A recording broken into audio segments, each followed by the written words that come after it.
1,00,000 रुपया कर दी है, जिससे हमारे बुजुर्गों को अतिरिक्त वित्तीय सुरक्षा मिलेगी। 100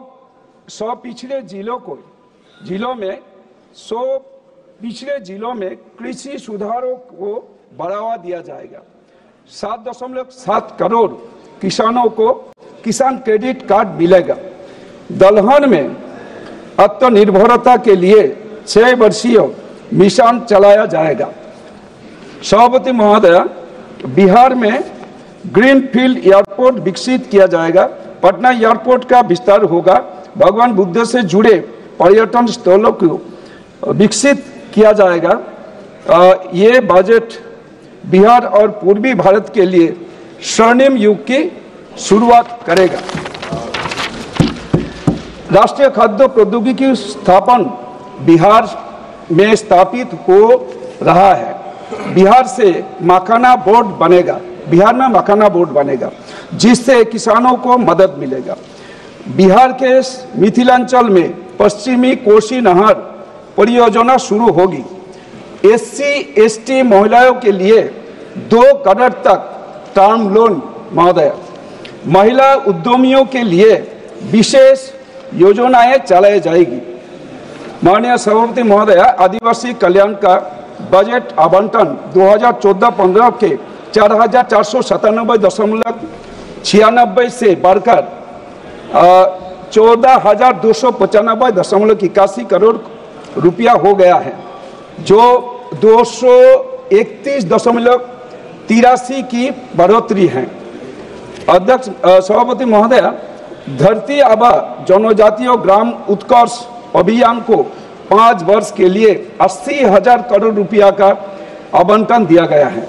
एकलव्य विद्यालय का बजट 4,798 करोड़ से बढ़कर 7,088 करोड़ हो गया है। माननीय सभापति महोदय, सोच बड़ी हो तो सपने भी सच होता है। इरादे नेक हो तो रोशनी हर दिशा में फैलती है। अध्यक्ष महोदय, ये बजट आत्मनिर्भर भारत की 2 मिनट के लिए ये बजट आत्मनिर्भर भारत की मजबूत नींव रखते हुए विकसित भारत बनाने का संकल्प भी रखता है। अध्यक्ष महोदय, ये बजट केवल आंकड़ों का खेल नहीं, बल्कि आम आदमी की जिंदगी में सुधार का है। उद्योगिनम पुरुषसिंहमु पैति लक्ष्मी, उद्योगिनम पुरुषसिंहमु पैति लक्ष्मी, देवेन देमीति का पुरुषा वदंती। लक्ष्मी और समृद्धि उन्हीं का साथ देती हैं जो मेहनत करते हैं, जबकि कमजोर लोग भाग्यों की दोस्त देता है। माननीय सभापति महोदय, मैं कुछ मेरा क्षेत्र के बड़े 2-4 हैं। इसमें से सबसे बड़ा जो मेरा वहाँ का वहाँ का जनता पीड़ित है, वो है गंगा की कटान। फुलहर और जो गंगा नदी है, इस नदी में मेरा क्षेत्र के 2 ब्लॉक, एक हरिश्चंद्रपुर 2, इसमें ये दो गांव हैं, और रोतुआ 1 ब्लॉक का वानंदटला बिलाईमारी। ये हर वर्ष बाढ़ के कारण वो लोग बेघर हो रहे हैं। इसमें थोड़ा ध्यान देने के लिए मैं कह रहा हूँ। और धन्यवाद मैडम, और मेरा वहाँ के उत्तर बंग के जनता के लिए, उत्तर बंग के जनता के लिए वहाँ पे एक एम्स का दर्जा दिया जाए। रायगंज। उमेश भाई पटेल। माननीय अध्यक्ष महोदय जी, मैं माननीय वित्त मंत्री जी द्वारा प्रस्तुत बजट 25-26 पर अपने विचार साझा करने के लिए खड़ा हूं। मंत्री जी ने विभिन्न मंत्रालयों की कई जन कल्याणकारी योजनाओं की घोषणा की है। मेरा मानना है कि घोषणा की गई योजनाएं जब तक धरातल पर लागू नहीं होती, तब तक योजना का कोई मतलब नहीं होता। हमारे प्रदेश में बिल्कुल ऐसा ही है। केंद्र की बहुत सारी योजनाओं का लाभ हमारे स्थानीय प्रशासन की इच्छा शक्ति के अभाव के चलते लोगों को नहीं मिल पा रहा है। सरकार अर्बन डेवलपमेंट करने की बात कर रही है, पर दुखद है कि हमारे पूरे प्रदेश में एक भी बस स्टैंड तक नहीं है। बस स्टैंड तो छोड़ो, बस स्टैंड के स्थान पर पीने के पानी एवं टॉयलेट की सुविधा तक नहीं है। यह इच्छा शक्ति का अभाव। सरकार समुद्र किनारे से 200 किलोमीटर तक मच्छीमारी के धंधे का विकास कराना चाहती है, पर हमारा प्रशासन तो समुद्र के तट से 200 फीट पर भी हमें मच्छीमारी का काम धंधा करने नहीं दे रहा है। दमन दीव में समुद्र किनारे मछली सुखाने की काठियां तोड़ दी गई है। समुद्र किनारे जो मच्छीमार अपने बोट की फटी जाली सिलते थे, उनको बंद करा दिया गया है। जहां पुर्तगाली समय से जिस स्थल पर बोट पार्क होती थी, वहां से मछुआरों की बिना नोटिस मछुआरों को दिए उनकी नावों को तोड़ ताड़ कर फेंक दिया गया, क्योंकि वहां हमारे प्रशासक जी को अपने मित्रों को गो कार्टिंग करानी है। सरकार 200 किलोमीटर की बात करती है और हमारा प्रशासन हमें 200 फीट पर काम धंधा नहीं करने दे रहा है। यह है इच्छा शक्तियों का भाव। हमारे प्रदेश में दीव के समुद्र में ड्रेजिंग की वर्षों की मांग का भी यही हाल है, जिसकी टेंडर प्रक्रिया पूरी हो चुकी है, पर काम अभी किन्हीं कारणों से शुरू नहीं हो पा रहा है। ऐसा ही हाल हमारे हार्बर का भी है। यही हाल हमारे प्रदेश के सारे प्रोजेक्ट का हो रहा है। सालों साल से पूरे प्रदेश के रोड खोद खाद के रखे गए हैं, काम पूरे ही नहीं किए जा रहे हैं। छोटे छोटे 2-3 किलोमीटर के रोड भी 5-6 साल से चलते ही जा रहे हैं। इसे कहते हैं इच्छा शक्ति का अभाव। एक छोटे से प्रदेश में IAS, IPS, IPS, दानिप्स जैसे 42 अधिकारियों की फौज के बावजूद केंद्र की ज्यादातर योजनाएं हमारे प्रदेश में लागू नहीं हो पा रही है। तो इतने सारे अधिकारी करते क्या है? हमारे पड़ोसी गुजरात का एक जिला में एक जिला जो हमारे पूरे प्रदेश से बड़ा है, वो जिला में केवल एक कलेक्टर और एक PI काफी है। तो हमारे प्रदेश में इतने सारे अधिकारी होने के बावजूद स्थिति बद से बदतर हो रही है। अध्यक्ष महोदया जी, जब हमारे संघ प्रदेश दमन और दीव का मर्जर DNH के साथ हुआ था, तब कहा गया था कि इस मर्जर से मानव संसाधनों की बचत होगी। तो इतने सारे अधिकारियों की जरूरत क्या है? और पॉपुलेशन के हिसाब से भी इतने सारे अधिकारियों की जरूरत भी नहीं है। अधिकारी सरकारी नौकर नहीं, वहां पर जागीरदार बन गए हैं, जो विकास राशि का दुरुपयोग कर अयासी करे। उनके कार्यकाल पूर्ण होने पर भी, उनके तबादले के आदेश आ जाने पर भी वो लोग हमारे प्रदेश से रिलीव नहीं होते हैं। क्या वजह है कि वो रिलीव नहीं होना चाहते? भ्रष्टाचार, और भ्रष्टाचार चरम पर है। मैं नमूने के तौर पर कुछ आपको सबूत दिखाना चाहता हूं। यह पहला टेंडर है जो 8/10/2020 को निकला, जिसका 23 करोड़ 34 लाख का सचिवालय रिनोवेशन के लिए था। यह दूसरा टेंडर है जिसका दिनांक है 28/9/2022, जो लगभग 4 करोड़ का है। वो रिनोवेट किया गया, सचिवालय को तोड़ने का था। फिर से तीसरा टेंडर निकाला जाता है और वो होता है 2/9/2023 का, जिसका 12 करोड़ का, जो फिर से रिस्टोर करने का है।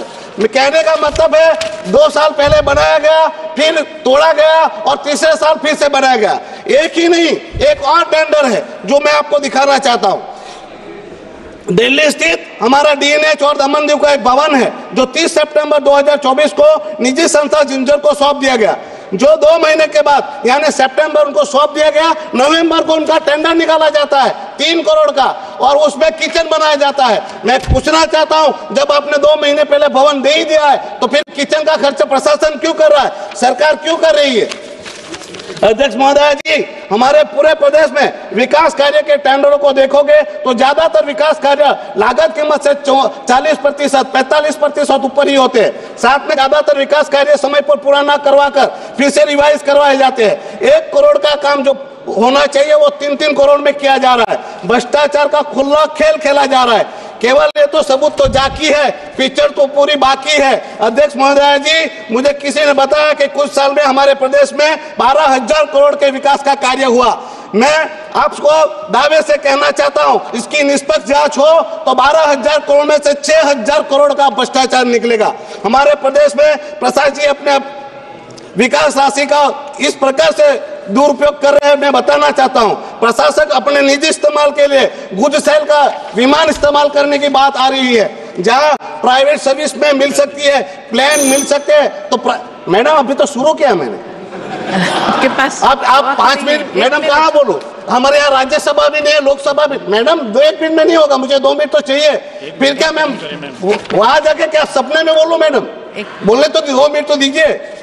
अध्यक्ष महोदय जी, सरकार से मांग करता हूं कि हमारे प्रदेश की विकास राशि का क्या गया, CBI की जांच कराए। हमारे प्रदेश में जो अधिकारी की समीक्षा कर आर्थिक बोझ समान अतिरिक्त अधिकारियों को तुरंत काम किया जाए। मैडम, मैं ये कहना चाहता हूँ, सरकार गरीबों को आवास देना चाहती है और हमारा प्रशासन आवास देने की जगह लोगों के घर मकान तोड़ रहा है। सरकार मनरेगा जैसी माध्यम से रोजगार देने की बात करती है, पर हमारे यहाँ मनरेगा की स्कीम ही लागू नहीं है। सरकार हेल्थ को लेकर काफी चिंतित है, पर दुखद है कि हमारे प्रदेश में सरकारी हॉस्पिटलों में मुफ्त में इलाज नहीं मिलते। स्वराज्य संस्थाएं मजबूत होनी चाहिए। हमारे यहाँ स्टेट असेंबली नहीं है, तो स्वराज्य संस्थाओं को मजबूत करना चाहिए। तो हमें 7-7 सालों से वहां पर फंड 3 दिए नहीं जा रहे। मैडम, सरकार की आय बढ़ानी चाहिए, पर हमारे यहाँ विकास राशि से भवन बनाया जाता है, सर्किट हाउस बनाया जाता है, प्रोजेक्ट बनाए जाते हैं और वही भवन निजी हाथ में सौंप दिया जा रहा है। मैडम, मैं सरकार से मांग करता हूं कि सरकार इस सारी बातों की संज्ञान ले। सभापति महोदय, सबसे पहले तो मैं आपको धन्यवाद दूंगा कि आज आम बजट 25-26 पर जो चर्चा रही उसमें भाग लेने का आपने मुझे मौका दिया। सभापति महोदय, आम बजट जब तैयार हुआ तो हमारे जब आम बजट आने वाला तो राजस्थान को इस बात बहुत बड़ी उम्मीद थी। हम किसी राज्य के खिलाफ नहीं, बिहार को बहुत कुछ दिया। पिछली बार भी जहाँ जहाँ चुनाव थे आंध्रा के अंदर, चुनावी समय के अंदर सरकार उन क्षेत्रों का ध्यान रखती है, लेकिन राजस्थान के अंदर विशेष बजट का आवंटन, विशेष राज्य का दर्जा। और एक सभापति महोदय, मेरी सबकी भी इच्छा रहती है कि जब बजट आता है देश का, उस समय अगर प्रत्येक सांसद से बात की जाए, संवाद किए जाए। कोई जरूरी नहीं कि आप सांसद की बात माने, लेकिन अगर संवाद किए जाए उसके बाद अगर देश का बजट है तो निश्चित रूप से बहुत अच्छा बजट देश के अंदर आ सके। नई पहल मोदी जी को करनी चाहिए, हर मामले में नई पहल की बात करते हैं। आंकड़ों के माया जाल के अंदर उलझा के रख देना और फिर उसी तरह के हालात दिन ब दिन बढ़ते जाना। हाल ही के वर्षों में सूखा, बाढ़, ओलावृष्टि, अतिवृष्टि, चक्रवात जैसी आपदाओं की संख्या बढ़ी, लेकिन सरकार ने किसानों को राहत देने के बजाय उनका बीमा कवर घटा दिया। सभापति महोदय, लागत बढ़ने और उचित समर्थन मूल्य न मिलने के कारण किसान पहले से ही संकट में है और इस बजट में भी उनकी समस्याओं का समाधान नहीं किया गया। मेरी मांग है कि एमएसपी पर गारंटी कानून बने जाए, पीएम फसल बीमा योजना में खड़ी फसलों को सम्मिलित किया जाए, इनको निकाल दिया। और कृषि आदान अनुदान की सीमा राजस्थान के परिप्रेक्ष्य में 2 हेक्टेयर से बढ़ाकर 5 हेक्टेयर की जाए। साथ ही सूखा विकास कार्यक्रम आने वाले जिलों में 5 हेक्टेयर भू धारिता वाले किसानों को भी लघु सीमांत किसानों की श्रेणी में शामिल किया जाए। सभापति महोदय, खेती किसानी मैं ग्रामीण परिवेश से आता हूँ, किसान का बेटा हूँ और निश्चित रूप से बड़े किसान आंदोलन भी किए। देश के कुल कृषि बजट से 20 गुना ज्यादा तो किसान पे कर्जा है। 32 लाख करोड़ से ज्यादा किसान पे कर्जा। अभी एक सवाल के जवाब के अंदर आप लोग बता रहे थे कर्ज माफी की योजना बनाने से आपने इनकार किया, एमएसपी गारंटी कानून बनने की मांग को आप नजरअंदाज किया। आप फसल बीमा योजना के पिछले 7 वर्षों में सबसे कम आवंटन इस बजट में किया गया है। मेरी मांग है कि जब वित्त मंत्री जी जवाब दे तो फसल बीमा योजना से बाहर निकालकर सरकार ने आपने इसके अंदर फसल बीमा का दायरा बढ़ाए और प्राकृतिक आपदाओं को आपने फसल बीमा से बाहर निकाल दिया और ये मैसेज दिया कि आप सिर्फ जुमलेबाजी करते हैं। और इसका वित्त मंत्री जी किसान, एमएसपी, गारंटी कानून और फसल बीमा, इसके अंदर आप निश्चित रूप से पूरा ये देश को बताएं। आप लोग ग्रामीण अर्थव्यवस्था की अनदेखी, मनरेगा का बजट, बेरोजगारी बढ़ रही है, नरेगा में मजदूरी करके लोग अपना पेट पाल रहे हैं, लेकिन इस बार बजट को आपने कोई बढ़ाया नहीं मनरेगा के अंदर। तो मनरेगा का बजट भी आप बढ़ाएं, क्योंकि ग्रामीण अर्थव्यवस्था मनरेगा के ऊपर ही टिकी हुई है। सभापति महोदय, स्वास्थ्य क्षेत्र की अनदेखी, कोविड के बाद जिस तरह के हालात देश के अंदर बने थे, ये भारत का स्वास्थ्य बजट जीडीपी का मात्र 3.3%, जबकि वैश्विक मानक 5.6% का होता है। ग्रामीण इलाकों में प्राथमिक स्वच्छता केंद्रों की स्थिति दयनीय है। इस दिशा में कोई नई योजना लाई जाए।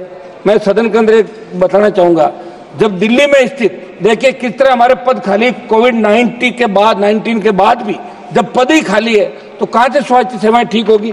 दिल्ली का ही मैं बता दूं, दिल्ली में स्थित सफदरजंग अस्पताल में 172, लेडी हार्डिंग में 89 आरएमएल में 100 चिकित्सकों का पद रिक्त है। ये स्थिति देश की राजधानी के मुख्य अस्पतालों की है, तो आखिरकार कब हम विश्व स्वास्थ्य संगठन के मानकों के अनुरूप देश की आबादी तुलना में चिकित्सकों की उपलब्धता करवा पाएंगे। मेरी मांग है कि चिकित्सकों के खाली पद देश के अंदर भरे जाए। निजी निवेश को प्रोत्साहन की जो कमी है, मोदी बजट में निजी क्षेत्र के निवेश को बढ़ावा देने का आवश्यक प्रोत्साहन नहीं दिए गए, जिससे इंफ्रास्ट्रक्चर निर्माण उद्योगों की वृद्धि धीमी हो सकती है। इस पर सरकार को सोचना चाहिए। एफडीआई को लेकर बड़े बड़े भाषण सरकार के मंत्री देते हैं, लेकिन मैं बताना चाहता हूँ भारत की एफडीआई वृद्धि दर पहले ही धीमी पड़ रही है और ये बजट इससे बढ़ावा देने में सफल रहा है। समाज महोदय, मध्यम वर्ग के लिए आपने घोषणा करी 12 लाख की सीमा को बढ़ाकर कम से कम जो आपने ऊपरी आय वर्ग को ज़्यादा फायदा पहुंचाने वाला ये बजट आयकर में कुछ राहत जरूर दी गई, लेकिन 12 लाख की सीमा को बढ़ाकर कम से कम 15 लाख आप लोग करें। महंगाई की वजह से आम आदमी की वास्तविक आय पहले से प्रभावित हो रही है। आप पेट्रोल डीजल की कीमतें घटाएं, होम लोन, शिक्षा लोन, स्वास्थ्य खर्चों पर टैक्स कटौती बढ़ाने की जरूरत थी, लेकिन सरकार ने इस पर ध्यान नहीं दिया। सभापति महोदय, राजकोषीय घाटे का बढ़ता बोझ जो इस बजट के अंदर आपने बताया, सरकार ने राजकोषीय घाटे का लक्ष्य 4.4% जीडीपी रखा है, जो वैश्विक मानकों के अनुसार अधिक है। मैं आपके माध्यम से वित्त मंत्री जी कहना चाहता हूं कि आप पूर्ववर्ती सरकारों पर आरोप लगाते रहते हो, लेकिन आपके कार्यकाल में भी सरकार लगातार उधारी बढ़ा रही है, जिससे आने वाले वर्षों में अर्थव्यवस्था पर भारी दबाव पड़ सकता है। सभापति महोदय, बीमा क्षेत्र में विदेशी निवेश की बढ़ती सीमा, मैं सदन के माध्यम से सरकार को बताना चाहता हूं, बीमा क्षेत्र में एफडीआई सीमा को 74% बढ़ाकर 100% करने का प्रस्ताव घरेलू बीमा कंपनियों के खतरा बन सकता है। इससे विदेशी कंपनियों का वर्चस्व बढ़ेगा और भारतीय कंपनियों को नुकसान होगा, जिससे लाखों नौकरियां प्रभावित हो सकती है। ब्याज भुगतान का बढ़ता भार, इस बजट का एक बड़ा हिस्सा लगभग 12.76 लाख करोड़ रुपए तो सिर्फ कर्ज के ब्याज के भुगतान में ही चला जाएगा। इसका मतलब यह है कि सरकार के पास नए विकास कार्यों और जन कल्याणकारी योजनाओं के लिए सीमित संसाधन बचेंगे। इसलिए मेरे सुझाव पर सरकार को गौर करने की जरूरत है। सभापति महोदय, मेरे इलाके की महंगाई नियंत्रण की मैं बात करूंगा। सभापति महोदय, देश में बढ़ती महंगाई की मार, इसको कैसे कम किया जाए, कुछ मैं मेरे इलाके पे आऊंगा। सभापति महोदय, लाइम स्टोन प्रचुर मात्रा के अंदर नागौर, जोधपुर, मारवाड़ के अंदर निकलता है, लेकिन हमारे लाइम स्टोन के छोटे पट्टे किसानों को दिए जाए, खनिज नीति में बदलाव किया जाए, ये हमारी मांग रहेगी सरकार से। श्री फणिभूषण चौधरी जी, एक मिनट में स्वागत करो। प्रधानमंत्री ग्राम सड़क योजना, सभापति महोदय, प्रधानमंत्री ग्राम सड़क योजना का मुख्य उद्देश्य है कि गांव, जितने गांव बच गए, जितनी ढाणियां बच गई, उनको जोड़ा जाए। अभी आपने 2011 की जनगणना हुई, उसके बाद से अब तक नई ढाणियों का विस्तार 250 के स्थान पर हम चाहते हैं 50 या 100 की आबादी वाली ढाणियों को भी इस योजना के अंतर्गत आमंत्रित करने का प्रावधान लाया जाए, ताकि ढाणियों में रहने वाले लोगों को भी सुलभ यातायात का लाभ मिल सके। मरुस्थलीय क्षेत्र में 50 की आबादी वाली सैकड़ों ढाणियां, मेरे संसदीय क्षेत्र नागौर हजारों ढाणियां पश्चिम राजस्थान के अंदर है। सभापति महोदय, मैं इतना ही चाहूंगा कि सब जब वित्त मंत्री जी बजट पे अपना रिप्लाई दे तो हो गया, नौजवानों को कौन से आप जितने पद खाली उनके बारे में क्या कर रहे हो, महंगाई किस तरह आप एक मिनट, महंगाई किस तरह आप घटा रहे हो, किस तरह।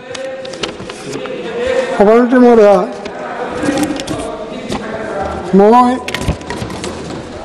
प्रथमते आपनाक मैं धन्यवाद जानाइছো এই সদনৰ মজিয়াত দুআষাৰ ক'বৰ কাৰণে সুবিধা দিয়াৰ বাবে।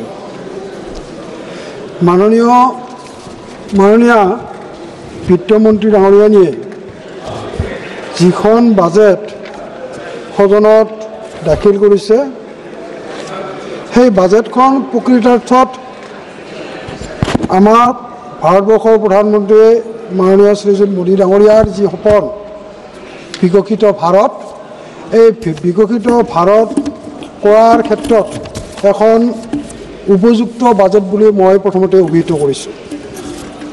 মই বৰ্তমানৰ মোদী ডাঙৰীয়াৰ নেতৃত্বত থকা চৰকাৰখনক মই এইকাৰণে ধন্যবাদ জনাব লাগিব। মই অসমৰ পৰা আহিছোঁ, মই এটা আঞ্চলিক ৰাজনৈতিক দলক প্ৰতিনিধিত্ব কৰিছোঁ, অসম গণ পৰিষদ দল।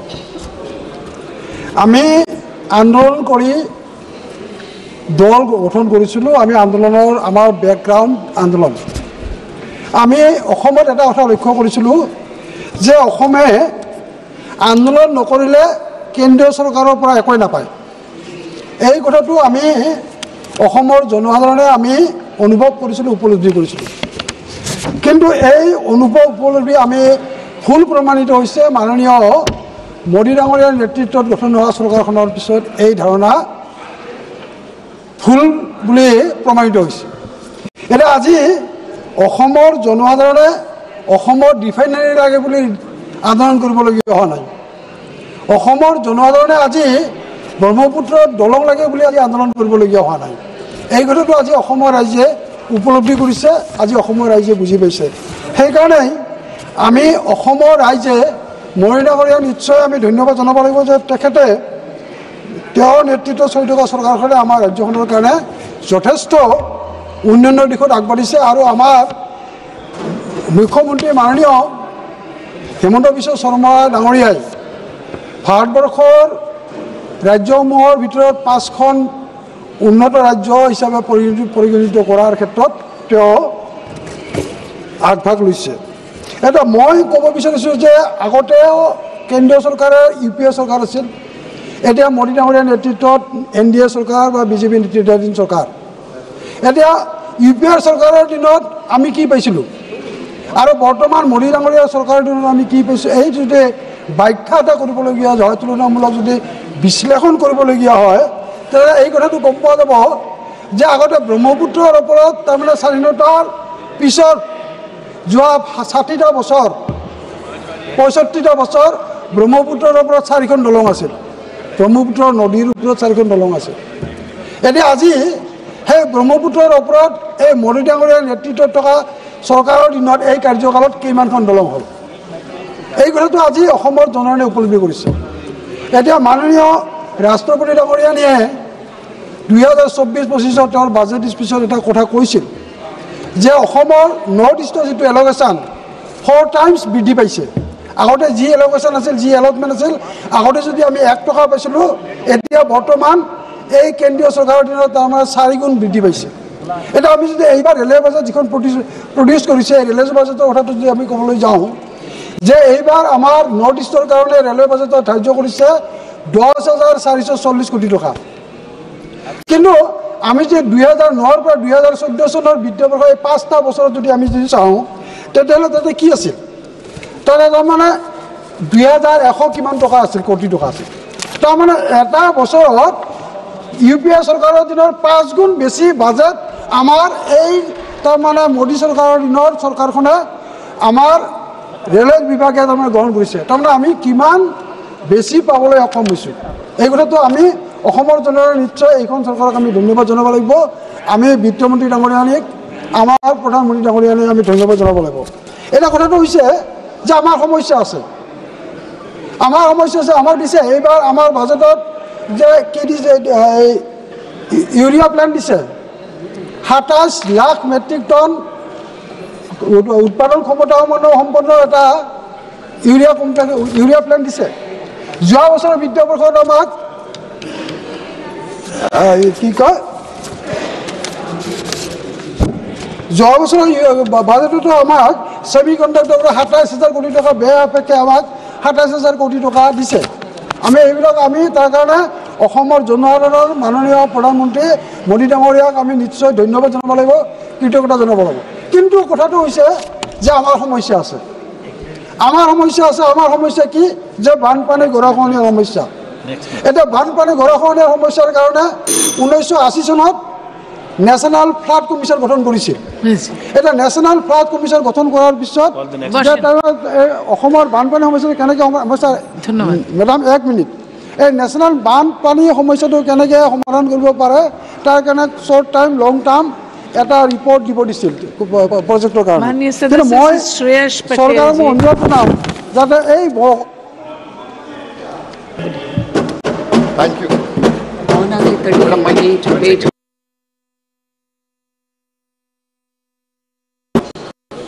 Thank you, Madam, giving me the opportunity. In the budget speech, I stand here to highlight the pressing concerns of my constituency and the state of Karnataka. These are not the just demands, these are the urgent needs that the central government must address, Madam.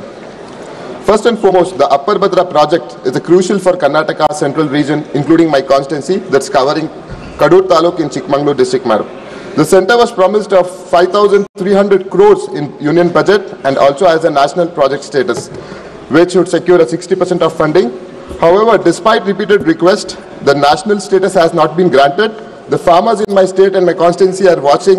They are not must feel that the center is playing with their lives by delaying the funds for such critical projects, Madam. Beyond the Karnataka has been neglected in the financial allocations. The 15 Finance Commission recommended 5,495 crores in the special grants, yet the center rejected them. Despite repeated demands, Karnataka flood-prone regions, including my district, Hassan, there is no any dedicated mitigation fund yet today, Madam. Coming to the NABARD funding to the Karnataka has been slashed by 5,600 crores to just 2,340 crores, Madam. The last year, it's a shocking of 58% cut. It hurts directly farmers and the rural development. Madam, in Karnataka, with the leadership of our Rahul Gandhi ji, The government headed by Honorable Chief Minister Sri Siddaramaiah ji and DCM DK Shivakumar ji, we have implemented a successful 5 guarantees, which the 52,000 crores has been on the hands of the millions, madam. Annually, each family receives around 50 to 55,000 annually. The critics claim that these guarantees would harm the economy, but the Karnataka government's economy is projected to grow by 6.6%, madam. At the same time, ensured a fiscal discipline, keeping the fiscal deficit within the 3% of GSDP, and the total liability is under 25%, madam. The government often boasts about increasing the minimum support price, that is MSP. Yet it has been failed to implement the Swaminathan committee recommendation. The copra farmers or the dry coconut farmers in my Karnataka and in my constituency suffered a severe price crash due to delayed procurement and reduced quantity caps by NAFED. The prices fell by 50% in the recent December 2023, madam. It was a worst drop in the recent history. I urge the government to increase the MSP to match the rising production cost and ensure the timely procurement, madam. The another issue, madam, the severe human and animal conflict in my hilly district like Hassan, in past 21 years, around 75 people lost their lives. The countless crops have been destroyed in Sakleshpura, Beluru and Alur taluks. We need a dedicated compensation fund for the affected farmers and the loss of life. Both the central government and the state government joins the hand to solve the serious solution, madam. The coffee and pepper cardamom plantation in my constituency are facing a mounting challenges due to erratic climate conditions, rising labor cost and frequent animal attacks like elephant attacks. I urge the center to provide insect trails and loan restructuring to support these struggling planters. Despite the center has ignored the demand of increasing housing assistance, that is Pradhan Mantri Awas Yojana, to rural and urban poor people, and the most is the Anganwadi workers, the ASHA workers and the mid-day meal workers who played a crucial role in the public welfare have seen no increase in the honorariums. This is a grave injustice to those who serve the most vulnerable, madam. 2 minutes, madam, will conclude. The following are our urge in my through you, madam, for the central government, madam. To upgrade the Srirangpatna Chandrapatna Archikere road as a national highway, to expedite the financial of DPR of fund allocations to construction of 335 kilometers, that is Bangalore Express Highway via Hassan, which covers major stretch of my constituency, madam. The develop a comprehensive tourism circuit connecting Beluru, Halebeedu and Shravanabeлагola. It is a UNESCO recognized Hosala temple to boost the Karnataka's tourism industries. One more, madam, to sanction funds for Jawahar Rozgar Navodaya Yojana. It's a very old school in my constituency, that is Mavinkere. There is an inadequate infrastructure despite providing a quality education to the rural development. Thank I you. request, madam, one minute, madam. Promise will conclude, madam. 1 minute. Humble request, madam. And expedite approvals pending union government the completion of Greenfield Airport, which is essential for improving connectivity, madam. And I need to request for about the modern and modernize and renovate the ESI hospital. And अमर काले जी, माननीय सदस्य श्री अमर काले, कौन? No, अमर काले. माननीय सांसद अमर काले जी नहीं है. वो है ma'am, black shirt. Time Honorable Speaker, Madam, I would like to thank you for giving me an opportunity to speak on union budget. I don't want to go into the figures, Madam. आज या बजेटच्या चर्चेच्या निमित्तानं या ठिकाणी काही महत्त्वाच्या बाबी मी आपल्या निदर्शनामध्ये या ठिकाणी आणू इच्छितो. अध्यक्ष महोदय, आपल्या देशाच्या अर्थमंत्री माननीय निर्मला सीतारामनजी यांनी 1 तारखेला हा अर्थसंकल्प या ठिकाणी ठेवला. या अर्थसंकल्पामध्ये अनेक घोषणा त्यांनी त्या निमित्तानं केल्या, परंतु खऱ्या अर्थानं या अर्थसंकल्पामध्ये ज्या पद्धतीनं शेतकऱ्यांचा समावेश होणं अपेक्षित होतं तो समावेश या बजेटमध्ये कुठेही होताना त्या निमित्तानं दिसला नाही. ही सर्वात खेदाची बाब त्या निमित्तानं मला या ठिकाणी नमूद करावीशी वाटते. काही घोषणा या ठिकाणी करण्यात आल्या. 12 लाख वर्षाला कमावणाऱ्या व्यक्तीला या ठिकाणी इन्कम टॅक्स मधून त्या निमित्तानं आपण सूट दिलेली आहे. या घोषणेचं आम्ही निश्चित स्वागत करतो. परंतु अध्यक्ष महोदय, आज 12 लाख वर्षाला कमवणाऱ्या व्यक्तीचा आपण त्या निमित्तानं विचार या बजेटमध्ये केलेला आहे, परंतु वर्षाला जो व्यक्ती 1 लाख सुद्धा कमवू शकत नाही त्या व्यक्तीचा या बजेटमध्ये कुठेही उल्लेख झालेला त्या निमित्तानं पाहायला दिसत नाही। त्यामुळं माझी ही अपेक्षा आहे की खऱ्या अर्थानं हे बजेट शेतकऱ्यांचं असायला पाहिजे। मी आपल्या निदर्शनामध्ये या ठिकाणी एक बातमी या ठिकाणी आणू इच्छितो अध्यक्ष महोदय। मी आपल्याला सांगू इच्छितो की आम्ही महाराष्ट्रामधून येतोय आणि ज्या राज्यातून मी येतोय त्या महाराष्ट्रातला विदर्भ आणि मराठवाडा हा जो रिजन आहे हा रिजन हा शेतकऱ्यांच्या आत्महत्याचा रिजन म्हणून त्या निमित्तानं ओळखला जातो। Marathwada and Vidarbha is known as farmer suicide region madam. त्यामुळं या निमित्तानं आपल्याला सांगू इच्छितो की खऱ्या अर्थानं शेतकऱ्यांच्या दृष्टीनं काम म्हणून या बजेटमध्ये अपेक्षित होतं।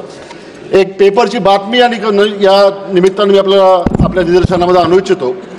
महाराष्ट्रातल्या नांदेड जिल्ह्यामध्ये बिलोली म्हणून तालुका अध्यक्ष मॅडम, आणि या बिलोलीमध्ये मिनकी म्हणून गाव आहे। त्या मिनकी गावामध्ये संक्रांतीच्या नंतर एक आत्महत्या झाली। त्याच्यामध्ये राजेंद्र पैलवार आणि ओमकार पैलवार या पिता पुत्रांनी त्या निमित्तानं आत्महत्या केली।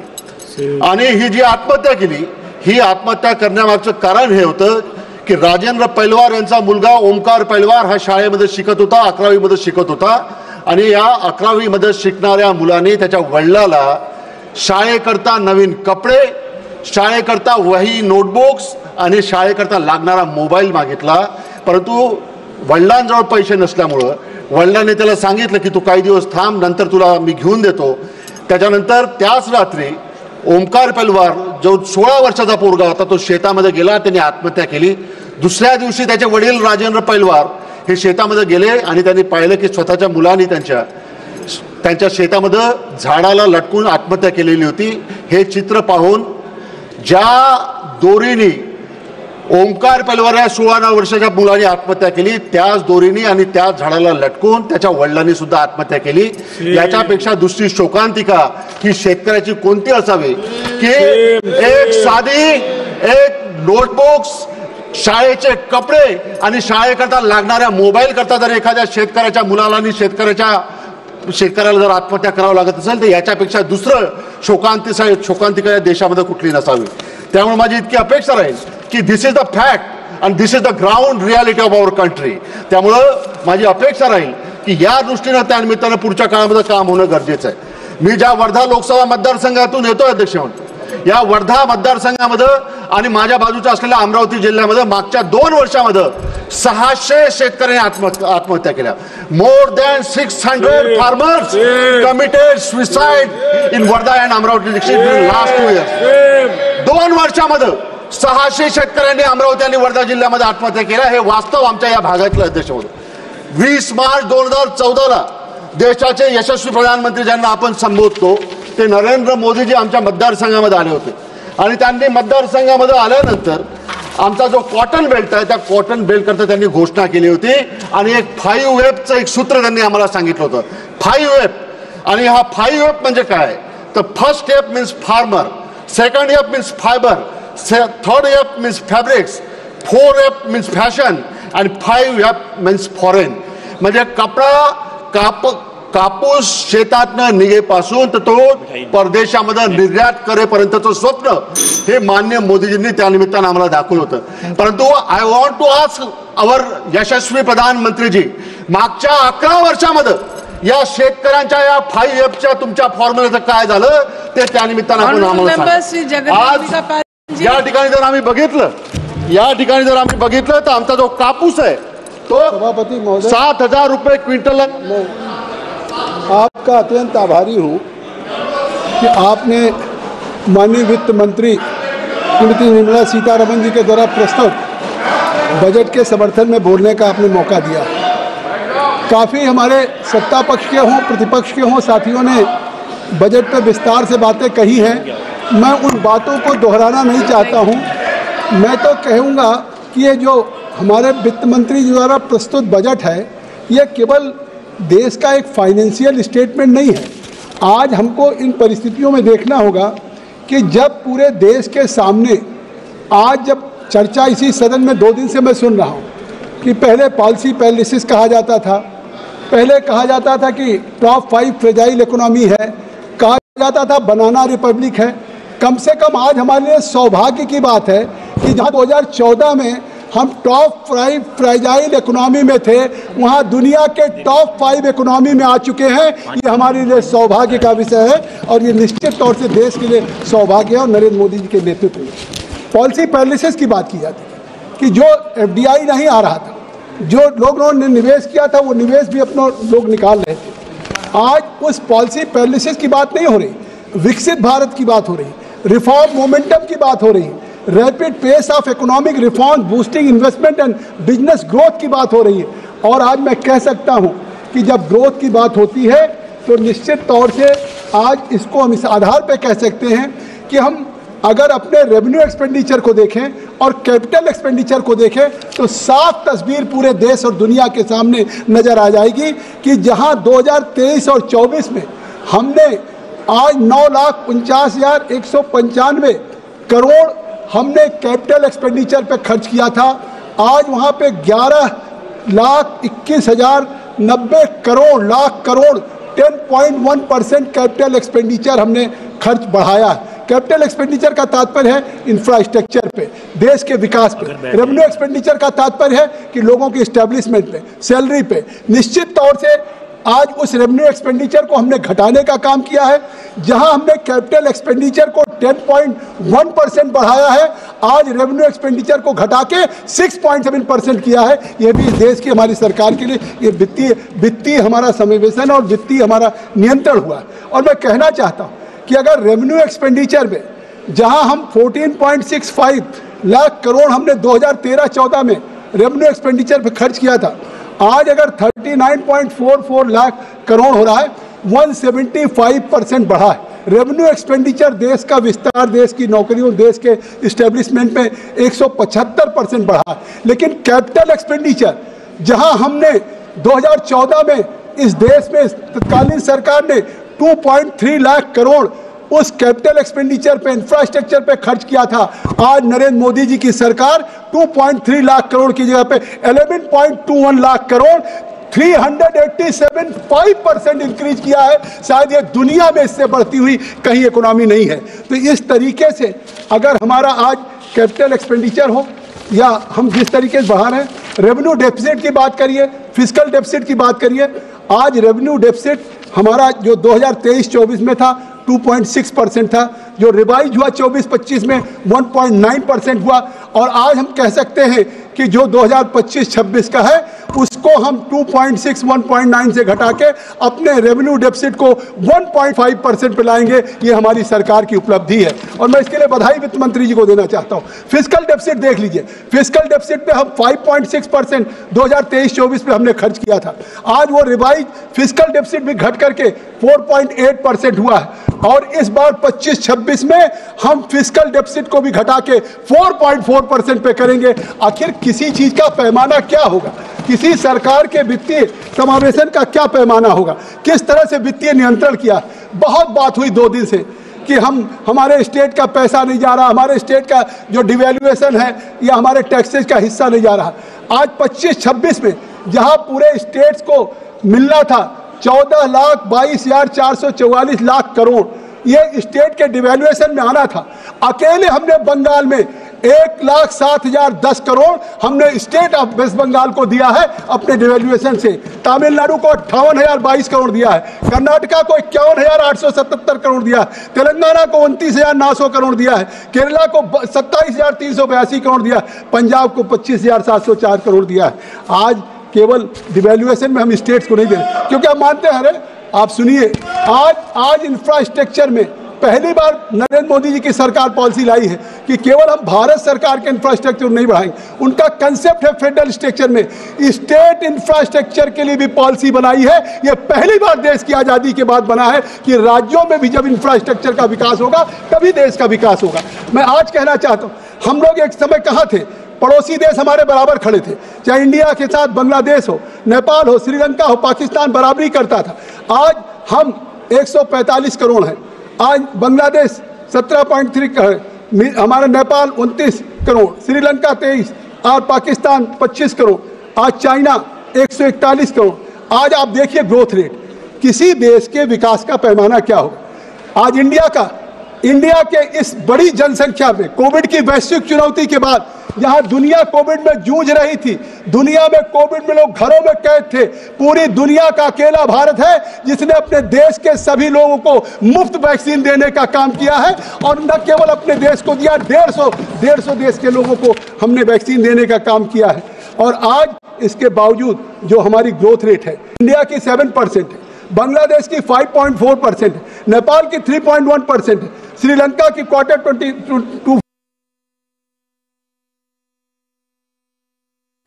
चाइना की बात करते हैं राहुल गांधी, रोज चाइना की वकालत करते हैं। आज हम 7% पे, वो 4.8% पे जीडीपी है और उस चाइना के मॉडल की बात करते हैं। आप चाइना की वकालत की बात करते हैं, क्या बात आप करते हैं? आज क्या बात आप करते हैं?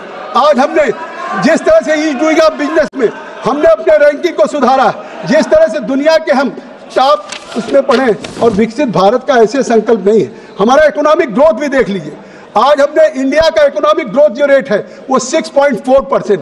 मैं किसी विस्तार में जाना चाहता हूं, केवल आंकड़े दे दूंगा। इंडिया के जो इकोनॉमिक ग्रोथ रेट है 6.4% है। जापान का केवल 0.3%।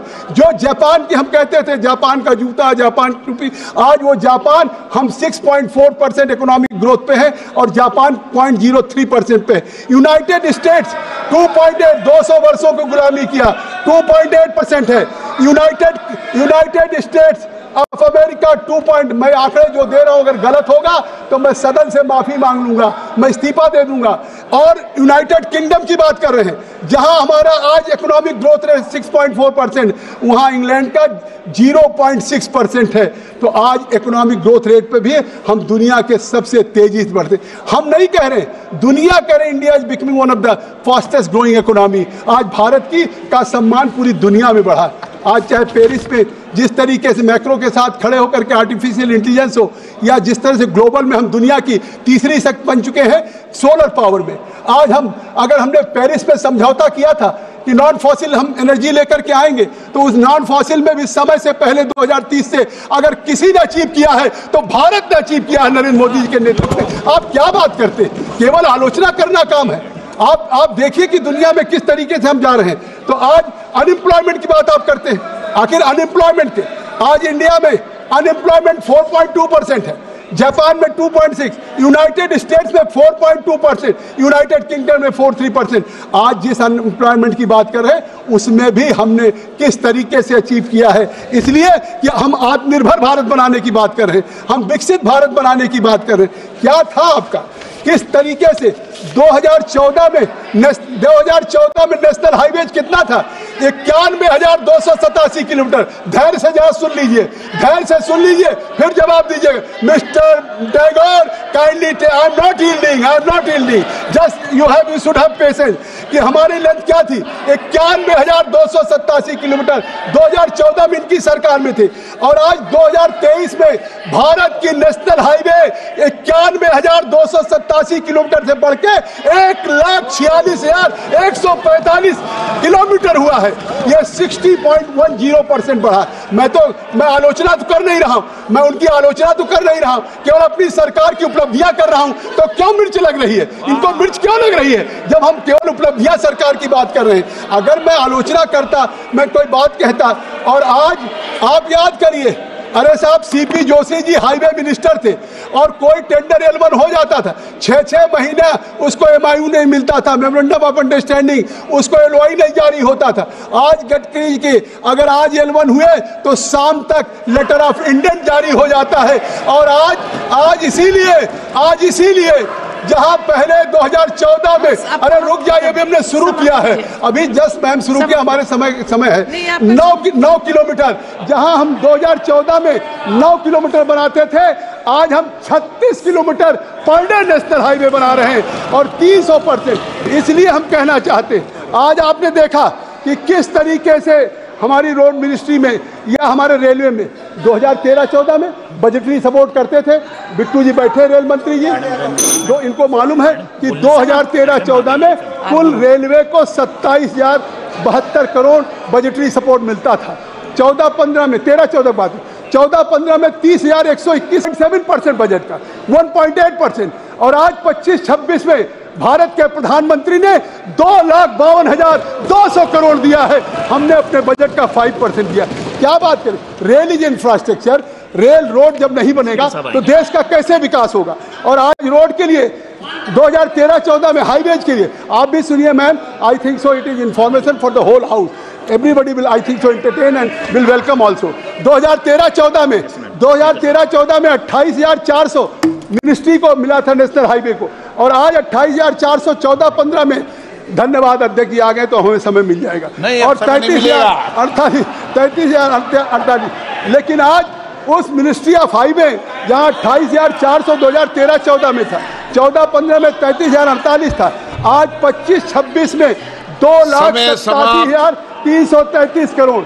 मैं एक बात कह के खत्म करना चाहूँगा, मैं कहना यही चाहूँगा माननीय अध्यक्ष जी कि हमारे पास जितनी है कि आप कह, मैं अपनी बात नहीं कह रहा हूँ, पूरी दुनिया कह रही कि इंडिया एक इमर्जिंग पावर है, इकोनॉमिक पावर है। मैं एंगुस मेडिसन की एक किताब कहना चाहता हूँ, द वर्ल्ड इकोनॉमी उन्होंने लिखा, वर्ल्ड इकोनॉमी उन्होंने हाईलाइट किया कि 17वीं शताब्दी, आखिरी बात मैं कह के खत्म कर लूँगा, 17वीं शताब्दी में इंडिया और चाइना का जो इनकम थी, 17वीं ईस्वी की बात कर रहा हूँ, 17वीं ईस्वी में इंडिया और चाइना की इनकम पूरी दुनिया के इनकम के 50% थी, और 1000 ईस्वी में इंडिया की पर कैपिटा इनकम $450 थी, जो यूरोप के $427 से अधिक थी। और बीच में इंडिया की इकोनॉमी इतनी खराब हुई, तो आज ये इमर्जिंग नहीं है, आज नरेंद्र मोदी के नेतृत्व में री इमर्जिंग हमारी इकोनॉमी होने जा रही है, ये मैं कहना चाहता हूं। और ये हमारी नहीं, ये the reserve bank of India in its latest state of the economy report has stated that India is set to become the second largest economy of the world within this century, even at current growth rate, and perhaps match the dominant position in the world economy that it enjoyed in 1780 before the colonial invasion। मैं अब विस्तार में नहीं जाऊंगा, आपने कह दिया, लेकिन मैं समझता हूं कि आज पूरी दुनिया ये मान रही है कि भारत की बढ़ती हुई अर्थव्यवस्था विकसित भारत बनेगा, 2047 में दुनिया की सुपर पावर होगी। धन्यवाद, जय हिंद। माननीय वित्त मंत्री जी, आप मंत्री हैं, ये सदस्य बोलते हैं यहाँ पे, आप तो कविता गानी है आपको तो।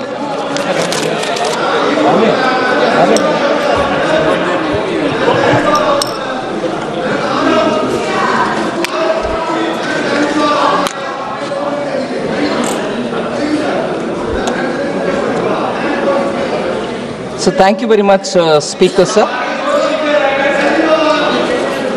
सबका हो गया एक्सेस, सबका एक्सेस टाइम हो गया, सबको बुला दिया। Sir, it's indeed it's very gratifying that 78 honorable members have spoken on this budget-related discussion. I'm very grateful. Please बैठे सीट पे, प्लीज बैठे सीट पे। No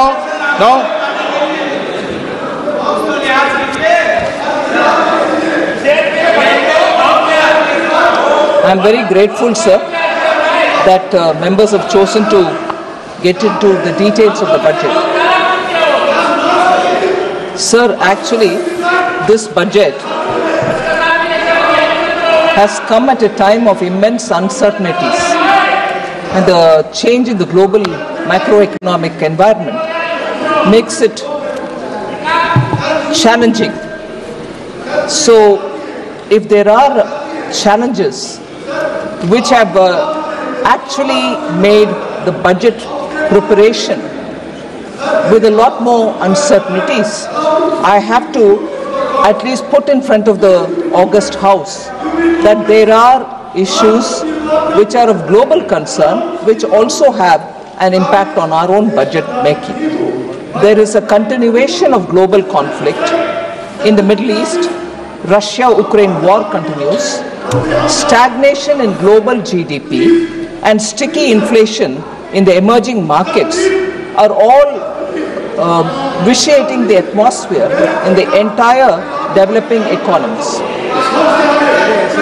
Actually, what is happening is where we have अभी बैठे ideally हैं, आप बैठे हैं, a situation सीट पे बैठे, which should encourage free trade, we are seeing more restriction. Where we very strongly vouch for globalization, we see a lot more fragmentation. Where we need fiscal prudence, we are seeing rising debt.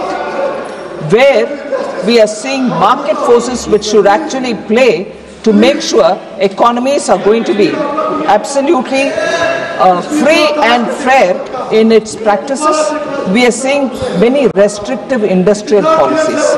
We are also seeing that where multilateral forums should be playing a greater role, we are seeing bilateral partnerships and regional forums coming into play.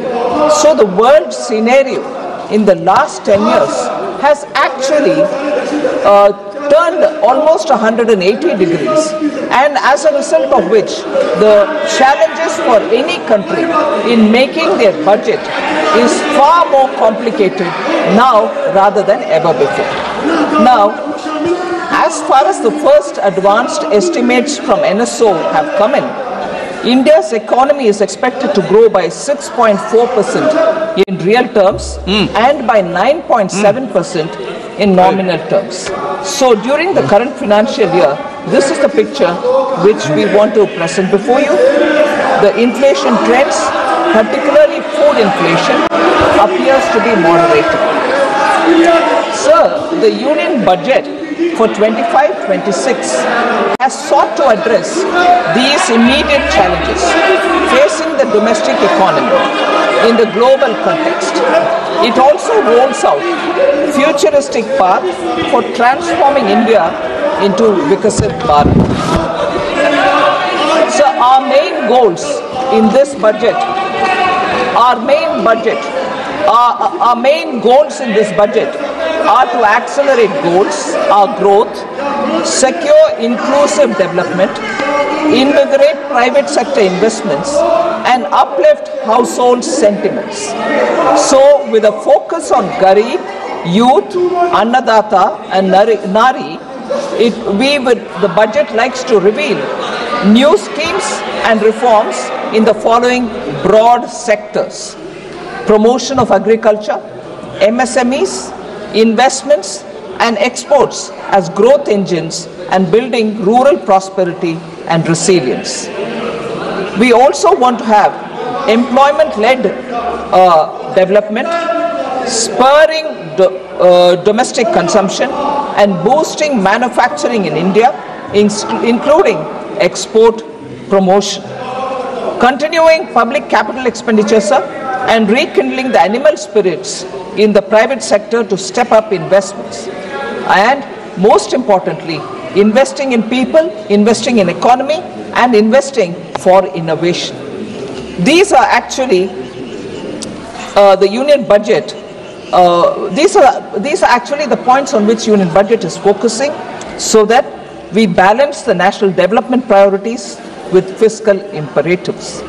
So, some of the budgetary outlays I want to highlight here, sir, so that it covers most of the concerns expressed by many of the members.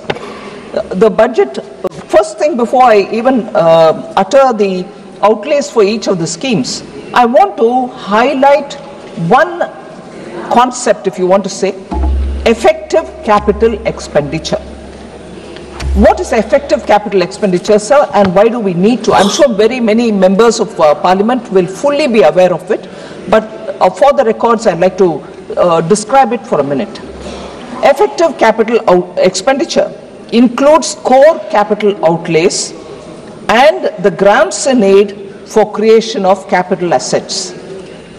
Though the grants and aid for creation of capital assets, sir, is accounted in our budget, is accounted as revenue expenditure, they go for creating capital assets in the states. So we include them when we talk about effective capital expenditure.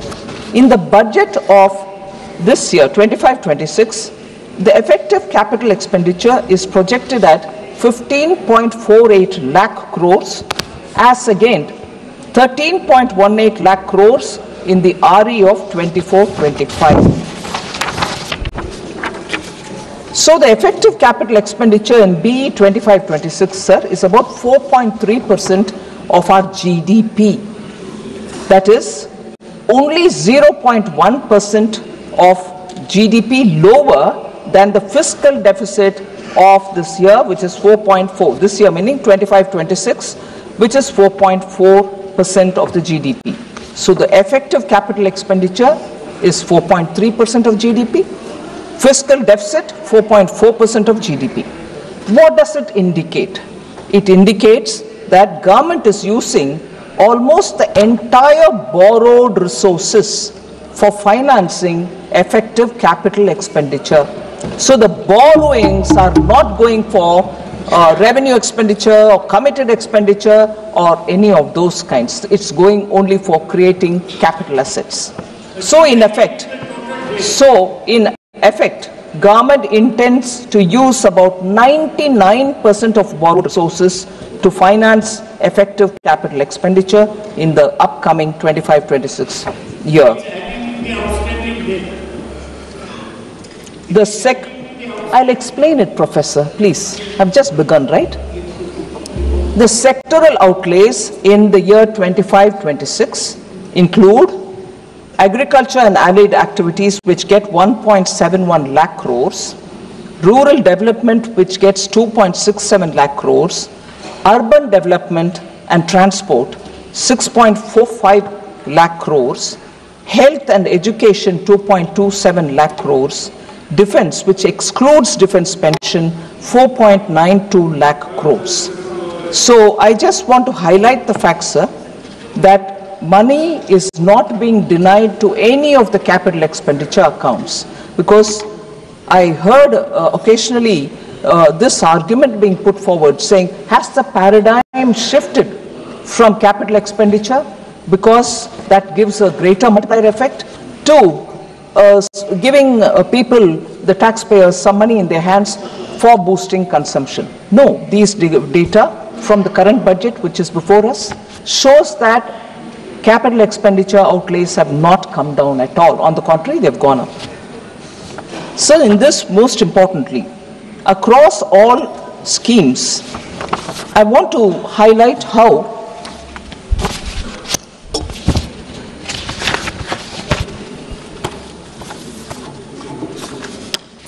transfers to the states, that is for the year 25-26, will be 25.01 lakh crores. Transfers to the states across all schemes. And I just want to go back to listing out how much after COVID the capital expenditure is increasing. At the same time, including tax devolution, finance commission grants and funds for centrally sponsored schemes, 50-year interest-free that we give for the states, all put together, the transfer of resources to the states is growing by the year. 2020-21, sir, 13.44 lakh crores, which is an increase from the previous year, that is 2019-20, where it was 13.19 crores. 21-22, it rose to 13.40 lakh crores. It was 4,000 slightly less because of COVID-related issues, although we targeted a higher number. But in 22-23, it was 15.56 lakh crores, which is 2.16 lakh crores more than the previous years. And that is the year when we brought in the 50-year interest-free loans for states. Interest-free 50-year loans. 23-24, 17.98 lakh crores, which is again 2.42 lakhs crore more from the previous year. 24-25, 22.91 lakh crores, 4.93 lakh crores more. And this year, the budget which is before us, 25.01 lakh crores, which is 2.1 lakh crores more than the previous year. So the amounts going to the states have not come down at all. Sir, I will seek your indulgence, sir.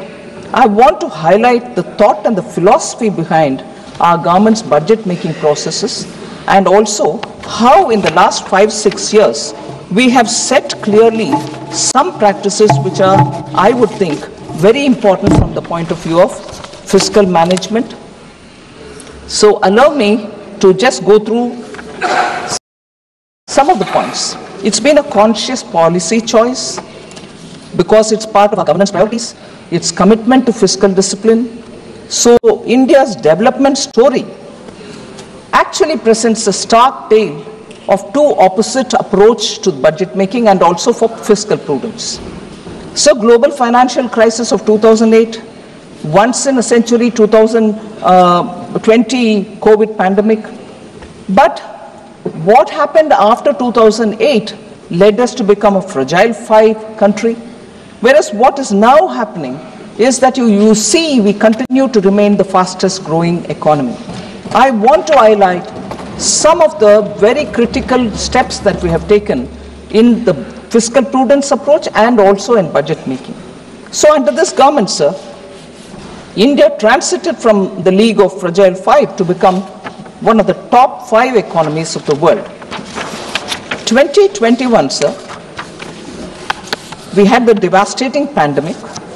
Union budgeting reveals recurrent themes of transparency. Since that year, you will find our themes which are recurring are transparency in the budget making and also credibility of budget making, reforms to catalyze growth, targeted social security, and use of technology for obtaining value for public money.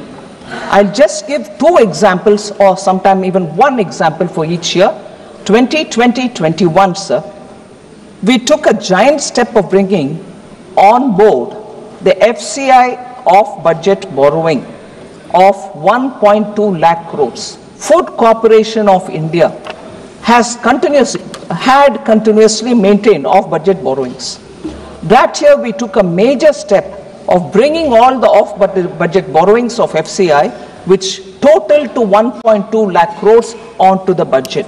So that enabled better public understanding and discourse on government debt and also brought in a sense of credibility to the budget documentation itself. That year, another step, sir, we have also partnered with the states to deepen the multiplier effect on capital spending by providing them with the 50-year interest-free loan. From an allocation of 12,000 crore in 2021, it has now in the current budget reached 1.50 lakh crores. So it is not just us believing in multiplier effect by spending on capital asset building, but we have partnered with the states, and states are really actually speedily coming up with a lot of proposals, which is very, very good, and we are able to give them that kind of money to support their proposals. 21-22, sir, the year after that, again 2 steps which I want to highlight. Mahua, Ministry of Housing and Urban Affairs, off-budget borrowing was also taken on board. We brought on record the off-budget borrowing of urban housing of 33,000 crores on the books of government by prepaying it. By prepaying it, sir. So we bought it on books and we prepaid it, and that's a major initiative that we've taken to make sure the budget's transparency and nothing outside of the budget will be done. That was the second major step. The first year it was FCI, the second year it is Mahua's. That year, again, just-in-time release and transparency in flow of funds to the states, the single nodal agency model was introduced, so taxpayer money goes to the states just in time for them to use the money, and there is no difficulty in that kind of a quick disbursal of resources. That's the second major step for 21-22. 22-23, sir, debt consolidation of agencies for better fiscal planning on borrowings. Professor was very worried about the borrowing, the debt and everything else. This is one of the points which I want Professor to consider as to why consistently between 2021 we are taking measures to reduce debt, at the same time make public money go for productive asset building activities. We commenced financing of capital outlay of railways and highways from the union budget that time, 22-23. This allowed for debt consolidation, particularly railways debt consolidation began happening from that year of these agencies and helped lower cost of borrowing. So as borrowing by government is cheaper than borrowing by agencies, so efficient use of money, there also we have shown that this kind of a step can actually better utilize taxpayers' money. 23-24, sir, one big step, recognizing the taxpayer by easing tax rates. The new tax regime was made the default tax regime, sir, with new slab structure, with reduced tax rates, and also rebate limit was raised until 7.27 lakhs rupees monthly earning, annual earning, with marginal relief also given, which until 7.27 lakhs, where no tax was payable at all. This year, of course, it has gone to 12 lakhs. So the fifth point I want to say is 2024-25, sir, we empowered the ministries with a proposal which was suggested by the PAC, which was very actively looked into by the Public Accounts Committee. And then we consulted the CAG, and then we brought in a revision of new service and new instruments of service limits. This is the fourth time since independence. A major step of this kind has been brought in with substantially enhanced financial delegation to improve operational efficiency in ministries. Otherwise, for small amounts, they had to keep coming for, permission seeking and so on. That has been cleared. Ministries are more empowered now, and therefore decisions and dispersal of money happens quickly. This year, proactive disclosures, realistic estimation, and ensuring greater predictability are the steps that we have taken. I draw the attention of honorable members to the statement in 4AA, the expenditure profile. Many members would have seen it. I still draw their attention to this particular thing, which outlines the SNA balances with states in select schemes. It's an important thing I want to draw the attention of honorable members.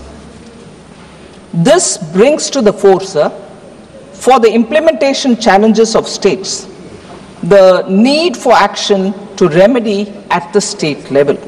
What I want to highlight here is not only the center, but also the states will have to look at debt consolidation and also rationalizing their debt balances. And therefore, we have outlined a debt consolidation pathway for the union government till March 2031.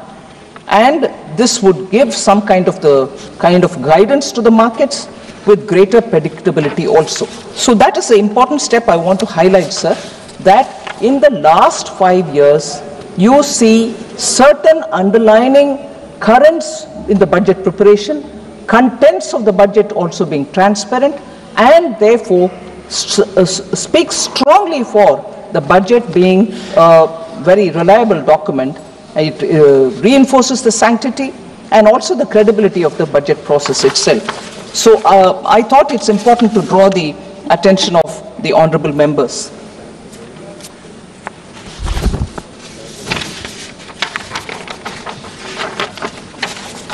So now I move to issues which have been raised by honorable members. I broadly grouped them, and therefore, instead of going by member, issues raised by 3 or 4 members have been grouped together, and I speak in response to their issues.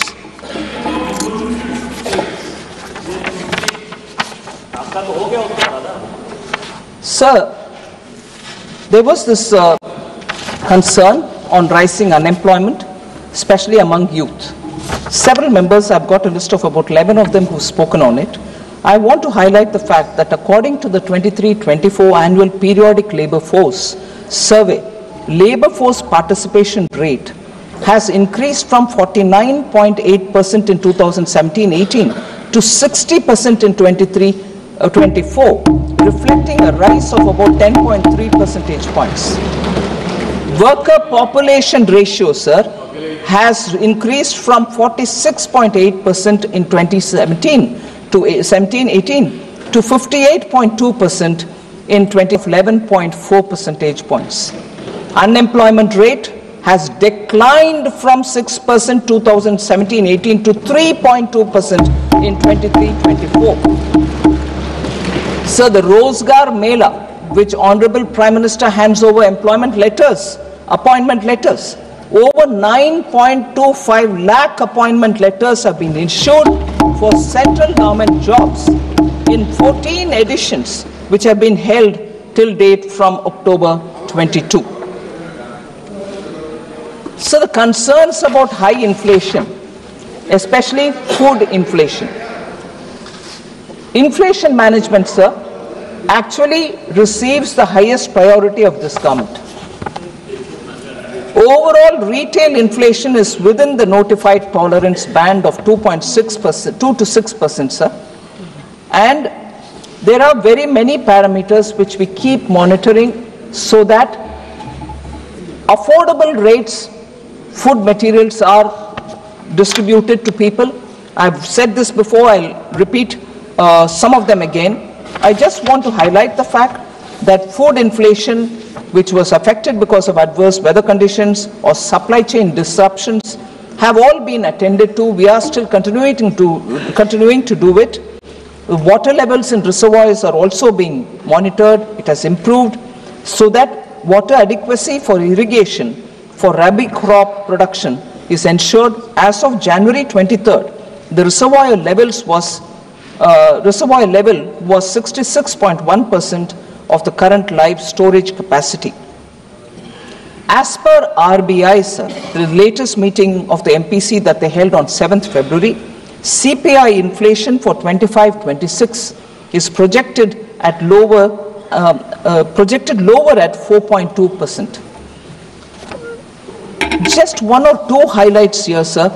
It's important for us to understand that double-digit headline inflation over 10% seen during the UPA regime is not the case now. It is a thing of past. I want that to be clear. NDA 99-2004 food inflation was only 2.2%. UPA 1 2004 to 2009 food prices soared to 6.5%, creating pressure on household budgets. UPA 2 2009 to 14 food inflation reached a staggering 11%, causing severe hardship for the public. NDA 2014 to 2024, food inflation was brought down to 5.3%, indicating a robust focus on supply chain improvements and agricultural reforms. So fuel inflation under UPA 2 was 8.9% compared to NDA 2014 to 24, which is at 4.4%, highlighting better management of global price volatility under NDA. Sir, I'm coming to that, sir. LPG cylinders. Sir,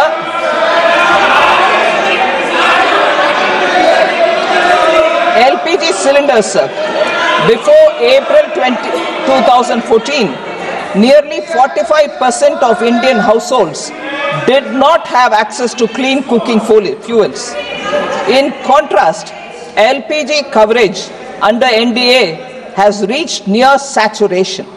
Total domestic active LPG customers have more than doubled from 14.52 crores in April 2014 to 32.89 crores as of December 2024. After a targeted subsidy of 300 rupees a cylinder for PM Ujjwala Yojana consumers, the government of India is providing 14.2 kg LPG cylinders at an effective price of 503 rupees per cylinder in Delhi, which is available for more than 10.33 crore Ujjwala beneficiaries across the country. So under the PM Ujjwala, sir, the refill rate, about which I think one or two members mentioned, that is the per capita consumption, is 4.4 cylinders in a year. So about this, oh, don't you see it in the ground? Prices are going up and so on. The measures that Government of India have taken are very important, and even in this budget, I have taken steps to say we should have better productivity in agriculture. We should also have vegetables and fruits grown so that the supply side problems can be better administered. PM Dhan Dhanya Krishi Yojana, Developing Agricultural Districts program, is a very important one where 100 low productivity agricultural districts are being focused, and we are going to build those districts like the way Honorable PM gave attention for aspirational districts, for social welfare indicators. So shall we do on agricultural productivity in these 100 districts where the productivity now is very low. Then Atmanirbharta and Pulses, comprehensive program for vegetables and fruits, national mission on high yielding seeds. These are steps which we are doing in this budget. We have made an effort. Other than that, sir, Bharat Dal brand products and distribution of onions. Bharat Chana Dal, actually in this year, where only 3 quarters have gone, the phase 2, 76.3 thousand tons have already been sold. Total quantity which we want to reach is 13.08 lakh tons. Bharat Atta, sir, 88,000 tons have already been sold. And 16.08 lakh tons is what we want to target, so that affordable atta, affordable chana dal can reach common people. Bharat rice, similarly 45,000 tons have already been distributed. 15.03 lakh tons will be distributed. Bharat chana whole, 7,553 tons have been already sold. Moong dal, 6,637,000 tons have already been sold. And onion for Rabi 2024, 85,524 tons are already sold at affordable prices. That is 35 rupees per kg onion has been sold, and people are benefiting by these steps.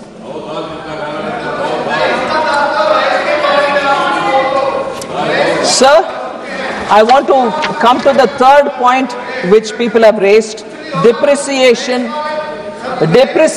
of the Indian rupee, on which several honorable members have spoken. I want to respond to that, sir.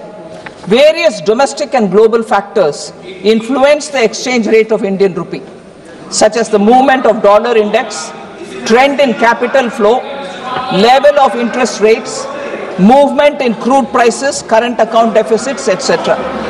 So the currency volatility across major countries is really extensive, sir. You get information on that. The US dollar index rose 6.5% during October 24 to January 25. Are you, sir? Usme bhi aa rahi hu. Aa rahi hu. Major Asian currencies such as South Korean won, Indonesian rupiah, Malaysian ringgit depreciated by 8.1%, 6.4% and 5.9% respectively in this period. G10 currencies, sir, also depreciated during this period by more than 5.5%. So for instance, Japanese yen depreciated by 7.0%, British pound 6.6%, and 5.8% is the euro. So this is even acknowledged. It might be helpful to quote this, sir, by the former RBI Governor Sri Raghuram Rajan, who even participated in the Bharat Jodo Yatra. Raghuram Rajan, sir, former RBI Governor, on 15th January 2025, this year January, said, and I quote,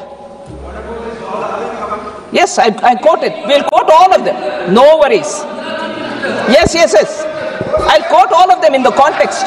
Now this is the context in which I want to quote it. Sir, have the patience to listen. You can always question me. You questioned almost for 3 hours, 3 days. I'm coming back to give my reply. Should have the patience and endurance to listen, please. Raghuram Rajan, sir, has commented, and I quote, thank you. The fixation, yes, thank you very much. The fixation, of course, is always with the rupee-dollar exchange rate. I'm quoting, sir. The fixation, of course, always is with the rupee-dollar exchange rate. And reality is, dollar has been strengthening against many currencies. If you look at euro versus dollar, dollar could buy 91 cents in the euro at the beginning of last year, and now it buys 98. So there's been about a 6% or 7% appreciation in the euro. That's about what has happened to the rupee. From about 83 to 86 change, maybe even a little less than what has happened to the euro. So it's really a dollar issue, unquote. So the dollar, I really quote, I continue, it means what it says. It means what it says. If they refuse to understand it, I can't help it. Every member seems to understand. They don't want to understand. Sir, quote again. Listen, madam. The dollar is strengthening partly because of the thought that the new administration, with applied tariffs, the deficit may go down. The trade deficit for the US, that will strengthen the dollar. There's also some potential safe haven buying at this point into dollar assets. So given all that, I wouldn't be overly worried, unquote. So he says about the Indian rupees VIX, and he is not worried. Whereas our people here more worried about rupee depreciating. When I said the dollar is appreciating and the rupee is remaining stable, they said, oh, what? This is no explanation. Now when Raghuram Rajan says it, they don't want to hear it.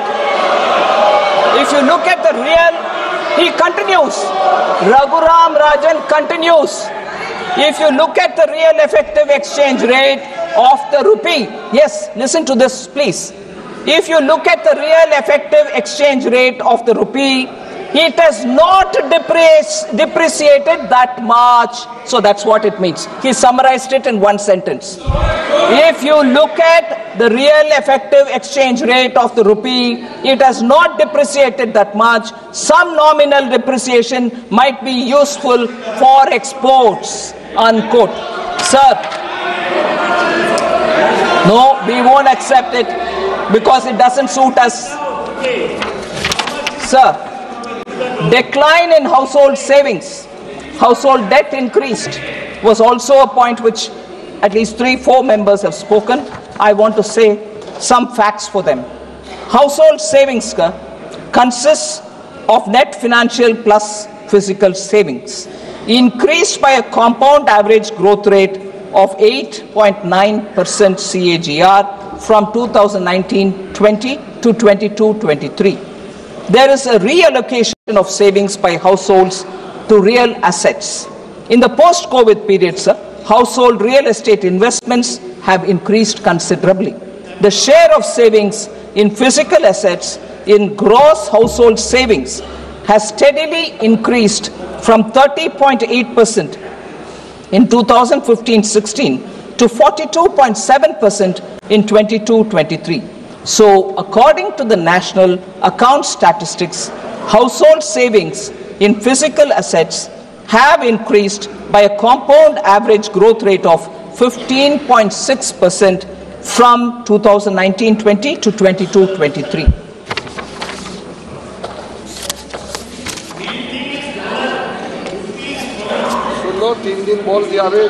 Sir, public spending slashed. I've addressed this issue a bit earlier, but I want to say this again. Total expenditure of the union budget, sir, in 25-26 is projected to be about 50.65 lakh crores. total expenditure in this budget is 50.65 lakh crores, which is higher by about 2.44 lakh crores and 3.49 lakh crores than 24-25 BE and RE of 24-25. The capital expenditure, I would reiterate here, because many people seem to think that capital expenditure has come down. No, capital expenditure was 11.11 lakh crore last time. Now it is 11.21 lakh crore, so it has only gone higher. And as said earlier, the effective capital...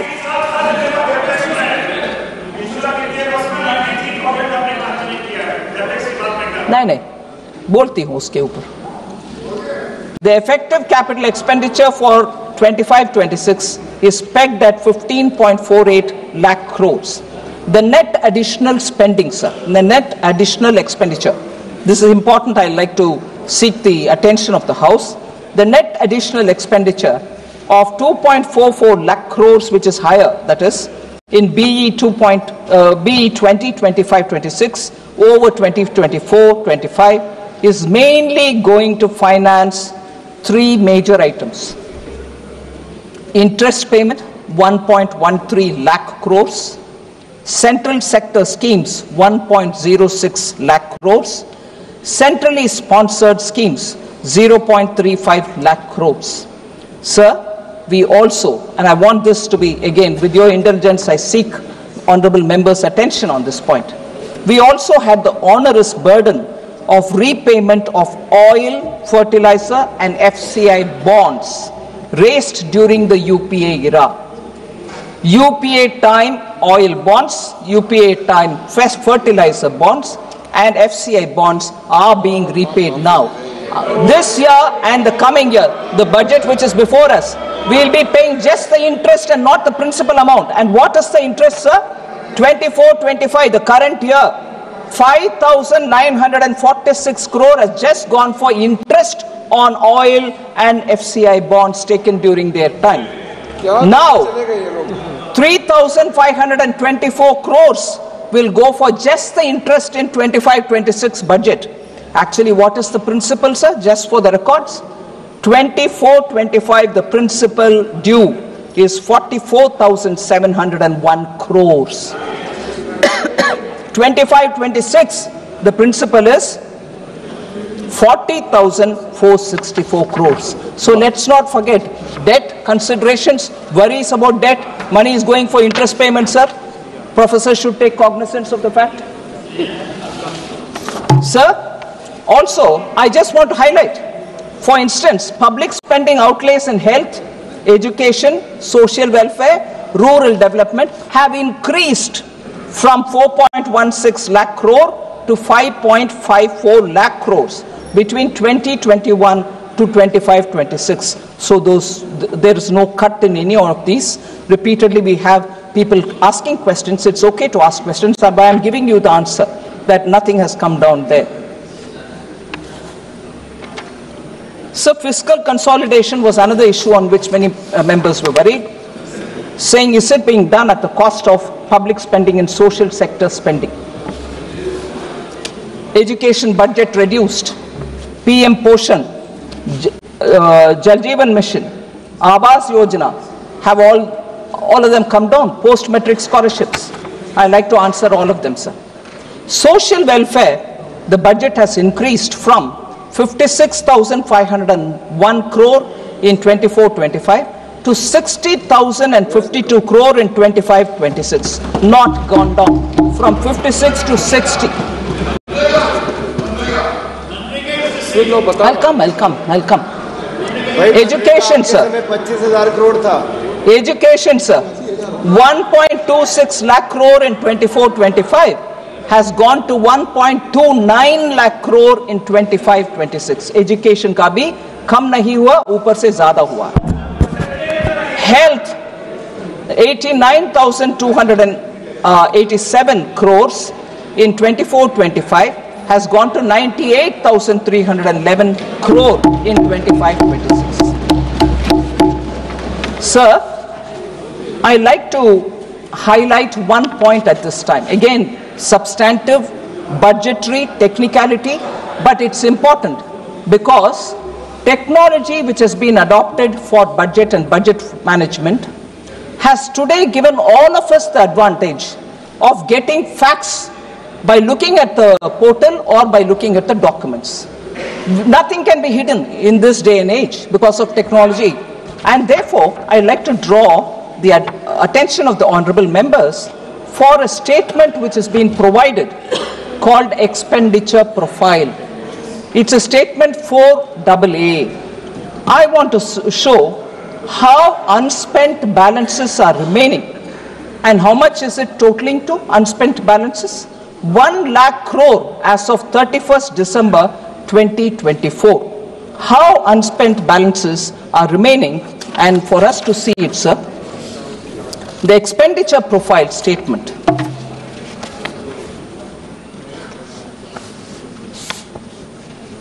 This is along with the budget, it's been already presented. 1,395.45 crores is lying either in the SNA account or in the treasury or in an escrow account in the states. In the states. 1,395.45 Rashtriya Krishi Vikas Yojana. On that head of account, this much money is lying there yet to be utilized. 4,636.55 crores is lying in the states, assistance to state agencies for intra-state movement of food grains and the FPS dealers margin under NFSA. National Food Security Act. Many honorable members are really concerned, and I can understand the concern. But if money is lying in the accounts, if you just give the utilization or show the raise the bills, you get the money. It is in your account there, SNA account there. Please take it. It's already in your account. But no, you're not giving money for Food Security Act. Why not? We are giving the money. It's there. Would you like to use it? This is a statement attached to the budget documents. I would like the honorable members to see where the money is lying. And despite that, more is being asked. You ask more, no problem. The moment you use this, we'll give more. Yes. The next, Samagra Shiksha. Samagra Shiksha, 11,516 is lying there in the states. Would you please use it?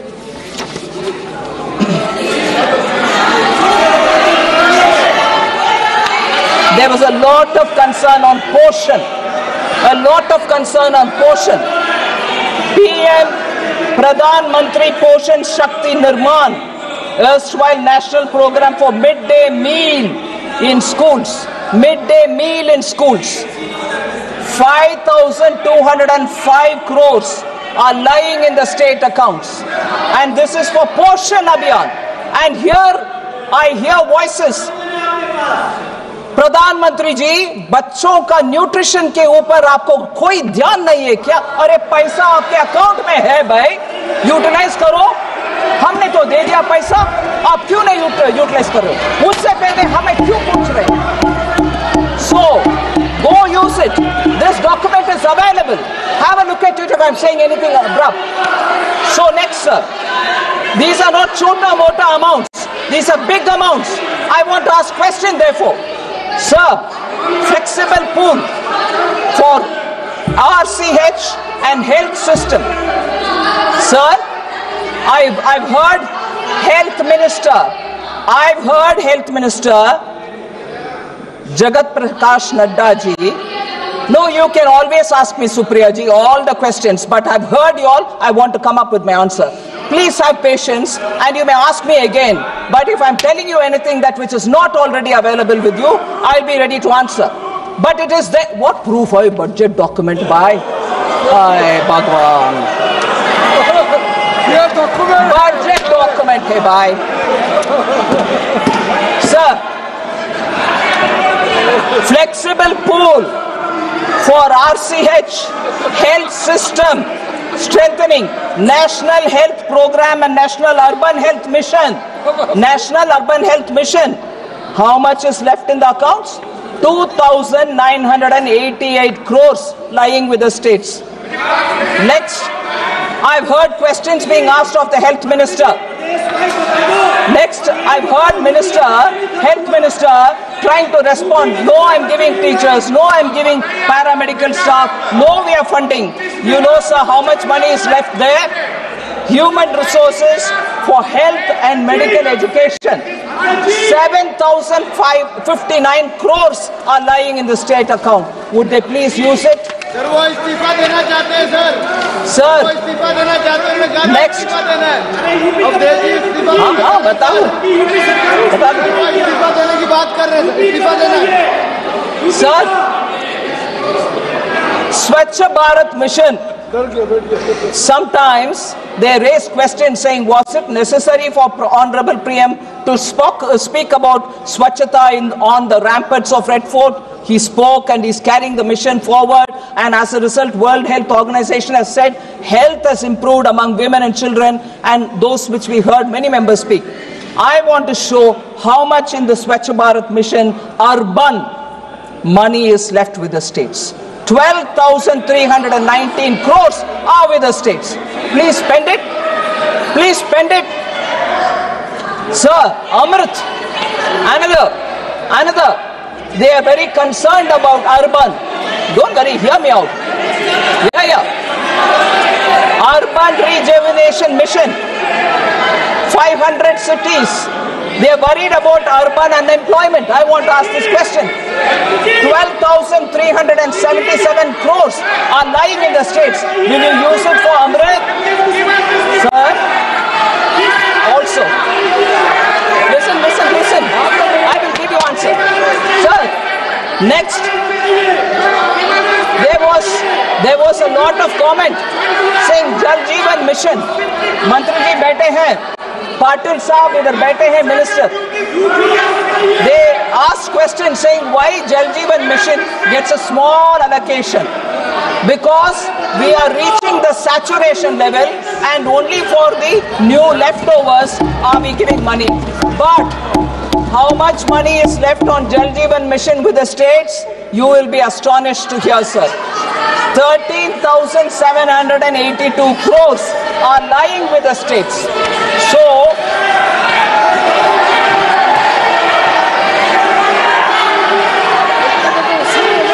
sir, I'm not letting this list go. So, pardon me.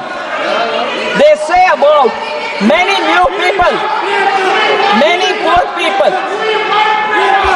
Dharmendra ji बैठ जाओ. We want people to hear. आपकी सरकार नहीं है, बैठ जाओ. We want people to hear. We want people to hear. Oh yes. No, they didn't know this also. Okay, you'll get it. Sir, they say PM Awas Yojana, Gramin Urban. They didn't have any number. 14,000 is left with the states for Gramin. Mahatma Gandhi National Rural Guarantee Program, 4,351 crores are lying with the states. Please.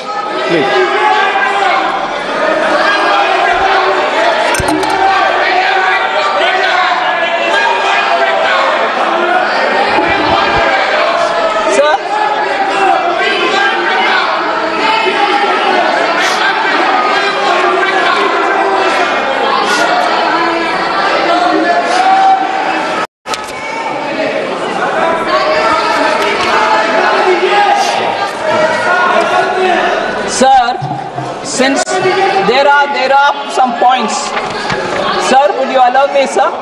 I like to. Don't worry, I'll come. बैठिए, माननीय बैठिए. I've heard you for 3 days. I'm telling you a reply. You should have the patience to hear. Kanimori ji. माननीय मंत्री जी, please. No, माननीय मंत्री जी. Budget. You can ask for it. Sir, I respect Member Kalyan Banerjee. I have a lot of patient hearing whenever he stands to speak, but I also want him to have that patience when I speak, sir. I request him. हाँ, बिल्कुल बात करेंगे जी, 1 minute. हाँ, बात करेंगे. Sir, Kalyan Banerjee ji is somebody who listens. I listen patiently because he passionately speaks about Bengal.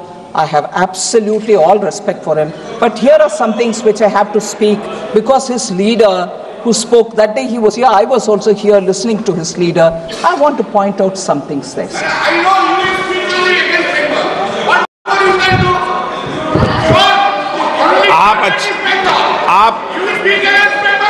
आप please बैठ जाओ, गरिमा बना के रखो। माननीय सदस्य आपकी गरिमा बनती है, फिर बिगाड़ लेते हो आप। बैठो ना, आपकी गरिमा बनती है, थोड़े दिन बाद फिर बिगाड़ लेते हो आप। Listen and then conclude. Yeah. Listen to me. You give us the details from outside. Okay. Yes, I'm going to give. Okay, please. I'm giving. Listen. Very well said. Very well said. I'm going to say that. Sir.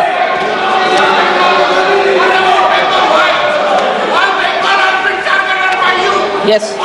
Please थोड़ा pressure कम करो। थोड़े दिन reputation बनती, फिर बिगाड़ लेते हो। Please बैठिए। I'm biased towards.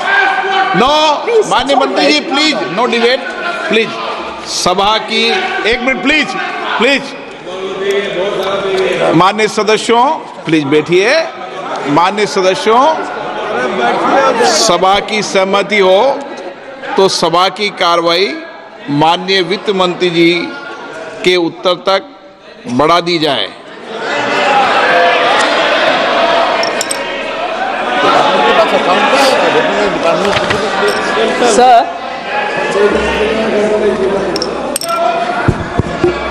सर, क्योंकि already budget, tell me about my state, all that comes, so that it is a biased budget.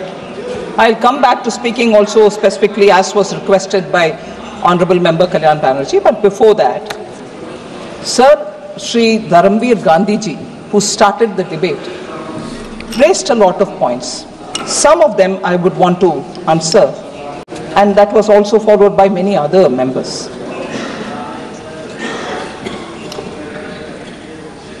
I've already mentioned that how for capital expenditure, the amount which is being given is steadily every year increasing.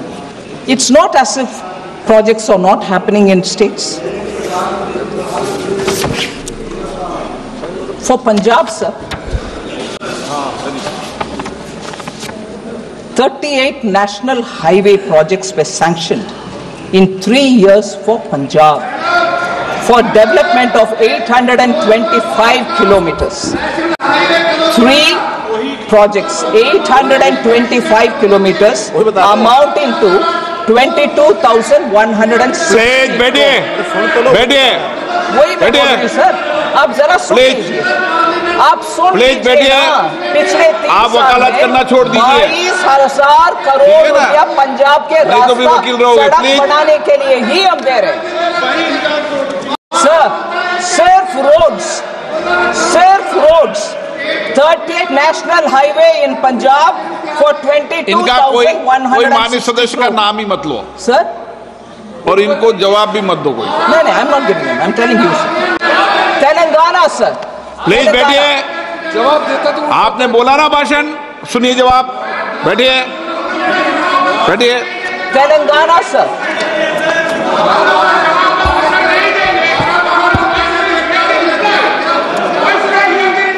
I'm replying. Yes.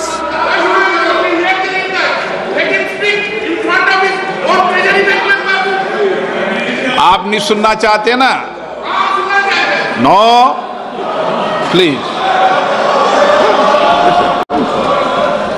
Sir, Telangana, sir, the Kakatiya Mega Textile Park in Warangal, announced as PM Mitra Mega Textiles Park in August 2024, Union Cabinet approved the industrial node, and that is also one of the 1 minute, sir. That is also industrial node in Zahirabad under the National Industrial Corridor Development Program.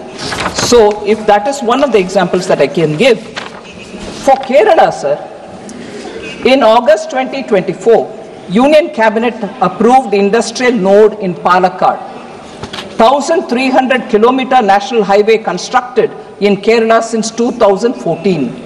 1,126 kilometer of national highway corridors being developed under Bharatmala Pariyojana in Kerala. I've just given a sample.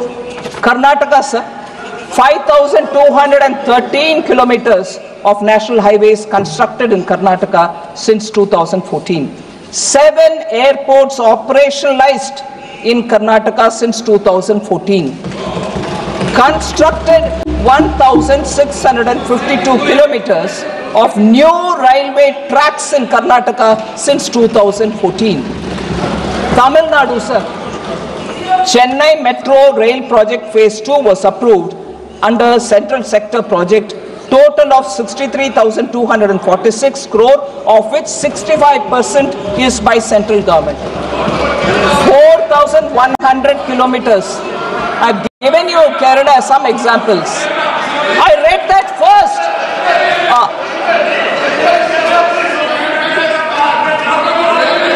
4,100 kilometers of national highways constructed in Tamil Nadu since 2014. PM Mitra Mega Textiles Park announced in aspirational district Virudhunagar. Tamil Nadu, a few examples. Himachal Pradesh, a few examples. World's longest highway tunnel, Atal Tunnel in Rohtang, constructed in 2020. AIIMS Bilaspur, inaugurated in 2022. 1,247 of national highways constructed in Himachal Pradesh since 2014. Union Budget 2024-25 said Himachal Pradesh suffered extensive losses due to floods last year. Our government will provide assistance to the state for reconstruction and rehabilitation through multilateral development assistance. Himachal Pradesh, sir. Jharkhand Purvodaya initiative announced in the Union Budget 24-25 for all-round development of the eastern region of the country. In October 23, Union Cabinet sanctioned the completion of the North Koil Reservoir project at a revised cost of 2,430.76 crores. 2,444 kilometers of national highways constructed in Jharkhand since 2014, sir. So I've given you some example. So, sir, again, there's a lot of concern about debt. I partly addressed it.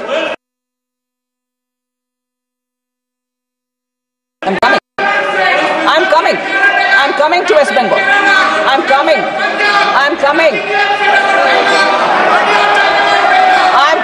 to Bengal. I'm coming. Please patiently beto. Suniye. Sir, about high debt, there's a lot of worry. I want to say, on account of pandemic, the central government fiscal deficit reached 9.2%. 61.4% was the debt level to the percentage of GDP. But we've made strident efforts to bring down both fiscal deficit and also the debt to GDP. Since then, the fiscal deficit and debt percentage have been brought down. Now we have 4.4% of the fiscal deficit number, which is already put in place for 25-26. And for debt to GDP, sir, we have said that we will bring it down to 50% plus minus 1% by 2030-31, clearly showing that the debt of the country will come down. Central government debt will come down and come down to that level which has been suggested by the committee which went into debt management, both of the center and states, and what has been suggested is what we are indicating. Yeah, I'll come to that. All right. Liabilities of the central government, sir, are mostly, I want honorable members to appreciate the fact that the liabilities of the central government are mostly domestic liabilities in nature, with a small portion, which is 3.4% of the total liabilities at book value, which are external sector related. So the downside risk, because if a big number is attributed to external debt, then there will be a concern, but our external debt is not big. I want that appreciated by honorable members. Sir, it is important for us also to understand. आपने क्या कहा, सब सराहना करें, Thank you. सब सदस्य. Thank you, sir. Sir, I want to highlight the fact that the amount being given at different stages for different support for public sector undertakings are kindly to be recalled, sir. Are kindly to be recalled, sir. If huge amounts are going from the central exchequer, they are going for valid causes. One example I want to give before the honorable members. During the UPA regime, sir, BSNL's market share fallen from 19% in 2005 to just 7.96% in 2015. Repeatedly public sector undertakings, BSNL, questions are being asked, speculation. I want to show what BSNL was like when they left and what has happened to it today. I will show with money. Due to delayed tenders. Why did the value fall? Delayed tenders. They were forced. BSNL was forced to pay for spectrum 18,499 crores when they were in a low position to pay at all. They were compelled to pay. And as a result, they went into deep debt themselves. Lack of timely financial support and willful neglect. Yeah.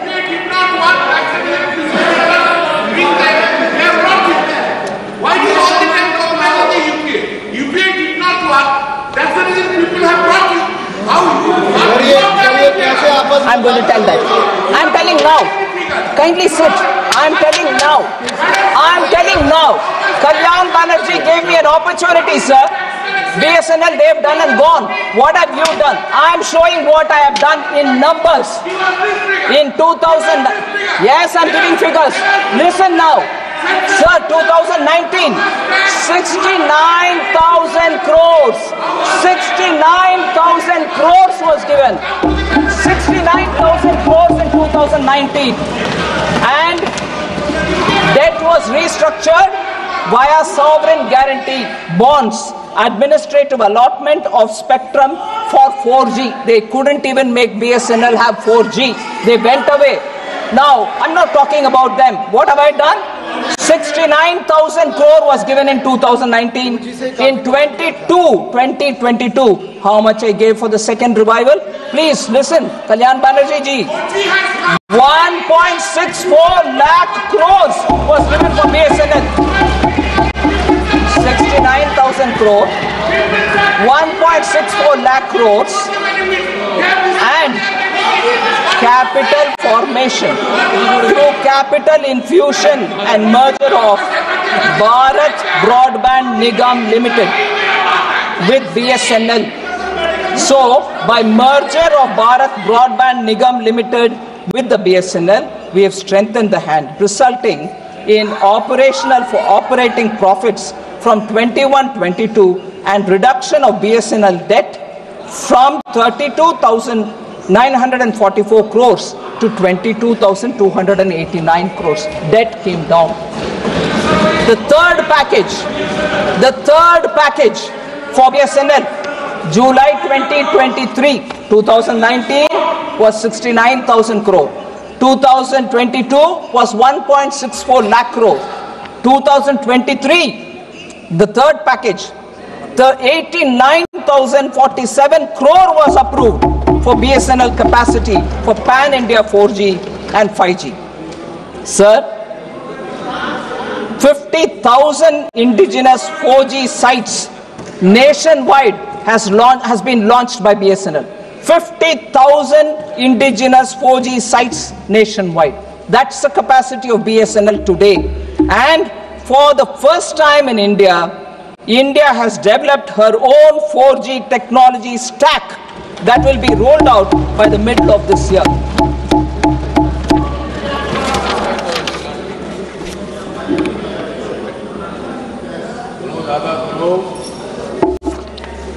Minority affairs. Members said you have reduced the allocation for minority affairs. The budget for Ministry of Minority Affairs has been increased from 3,183 crores in 24-25 to 3,350 crores in 25-26. No reduction in the budget allocation for minority affairs. Okay, sir? Food, fertilizer and subsidy for them, for food and fertilizer, reduced. I want to highlight, sir, major subsidies for food and fertilizer and petroleum has increased from 3.81 lakh crores in 24-25 to 3.83 lakh crores in 25-26. Food subsidy, it's an important point I seek your permission, sir, for honorable members to know that food subsidy, members may recollect that in 23-24, the government had infused 11,000 crore equity in the Food Corporation of India so that their capacity to run the institution and if anything borrow from market will help. Fertilizer subsidy, sir. 24-25, 1.64 lakh crores fertilizer subsidy was given, which has been increased to 1.68 lakh crore in 25-26. In addition, I have announced that Atmanirbharta and urea production will happen.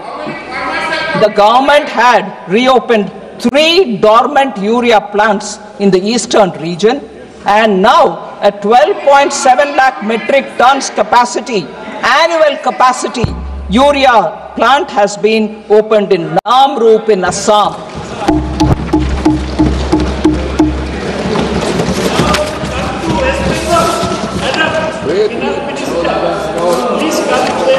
Yes, Professor. Yes. Yes. How many points are there? That means nothing more than that. What? Sir, before I go to the specific points on Bengal which were raised, I'm reading out, like I did for Kerala, like I did for Jharkhand, like I mentioned about Punjab. Since Honorable Member Kalyan Banerjee is very keen, I want to list out the things that we have done for Bengal. Kindly. AIMS in Kalyani inaugurated in West Bengal in February 2024. Railways. Railways. Which one is the hospital? Kalyani is concerned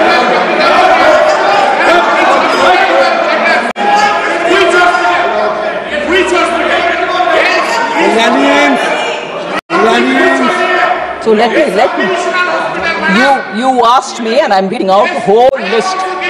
After I finish, sir, railways, sir. West Bengal received a record allocation of 13,955 crores for rail infrastructure, railway infrastructure. 1,293 kilometers of new railway tracks constructed since 2014, West Bengal. 9 Vande Bharat trains operationalized for West Bengal. 101 railway stations being redeveloped under Amrit Bharat scheme for Bengal. Indian Railways first Gati Shakti Cargo Terminal commissioned in Asansol Division. In June 2024, Union Cabinet approved Jamshedpur to Purulia Asansol third line. Sir, if this is for railways, we'll go to metro. 38-kilometer metro line constructed since 2014 at a cost of 23,050 crore for Bengal. Roadways, over 2,309 kilometers of national highway constructed in West Bengal since 2014. In August 2024, the CCEA approved 4-lane Kharagpur-Moregram National High Speed Corridor, 231 kilometers at a capital total cost of 10,247 crore, West Bengal. Airways, In August 2024, the CCA approved the development of new civil enclave at Bagdogra Airport, Siliguri, West Bengal at an estimated cost of 1549 crores. Operationalization of Durgapur in 2019, Cooch Behar in 2023 airports under the RCS Udan scheme. Revamping of Bagdogra and Barakpur airfields at a cost of 500 crore, West Bengal. Social infrastructure and efforts for West Bengal in that direction. 38 lakh houses built for the poor under PM Awas. 93 lakh tap water connection provided on Jal Jeevan Mission, West Bengal. 83 lakh household toilets built under Swachh Bharat Mission, West Bengal. 494 Jan Aushadhi Kendras operationalized in West Bengal. 5.3 crore Jan Dhan accounts opened, West Bengal. 5 crore Mudra accounts sanctioned for West Bengal.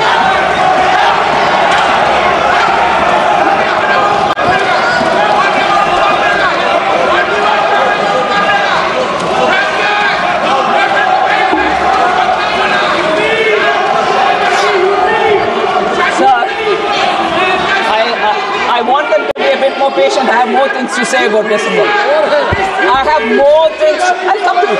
I'll come to you. मैं आ रही हूँ. UP में आ रही हूँ. Please wait. I have more things to say about Bengal. I have more things to say for Bengal. Kindly please be waiting. Bengal, sir. आ रही हूँ. Bengal. UP को आ रही हूँ. Bengal. They should be patient. I have more things.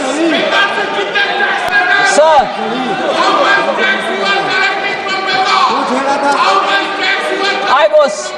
I was listening to the speaker from Bengal, sir. He said Bengal Virodi budget. I want to address that, sir. Sir.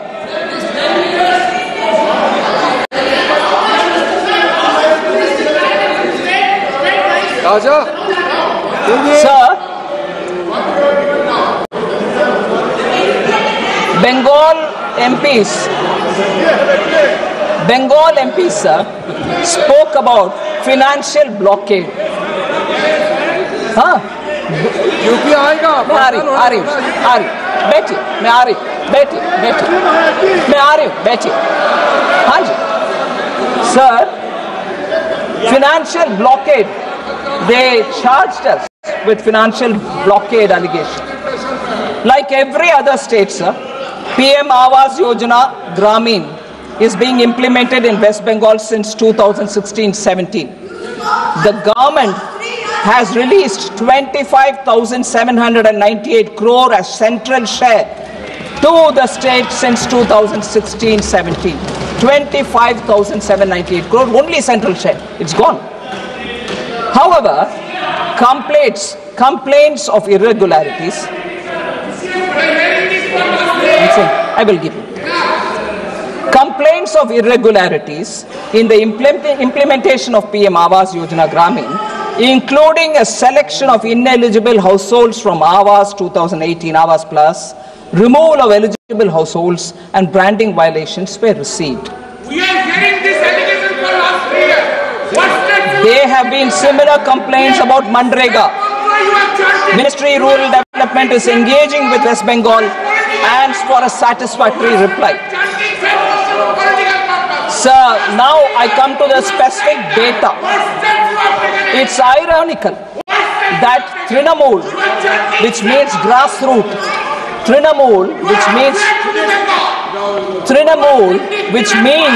grassroots, Congress that prides itself on being rooted in the grassroots now symbolizes harassment and denial of rights to the common people in the grassroots. I'll give you examples for that, sir. 25 lakh fake job cards in Mandrega. Funds meant for people at the grassroots have been looted by the carders. 100 crore midday meal fraud. 100 crore midday meal fraud. Ration mafia thriving in the state on grassroots level. Ayushman Bharat Ayushman Bharat was blocked and denied health care the poor living in the grassroots. 43% tap water coverage in Bengal as opposed to 74% national average. 74% national average. Bengal is at 43%. That's the average. Sir, important. Capital formation crashed from 6.7% in 2010 to 2.9% in the recent years. No jobs, no factories, no vision. That's Bengal for you, sir. Industrial powerhouse. Bengal was industrial powerhouse. 24% share when in 1947 during independence Bengal had 24% share in manufacturing.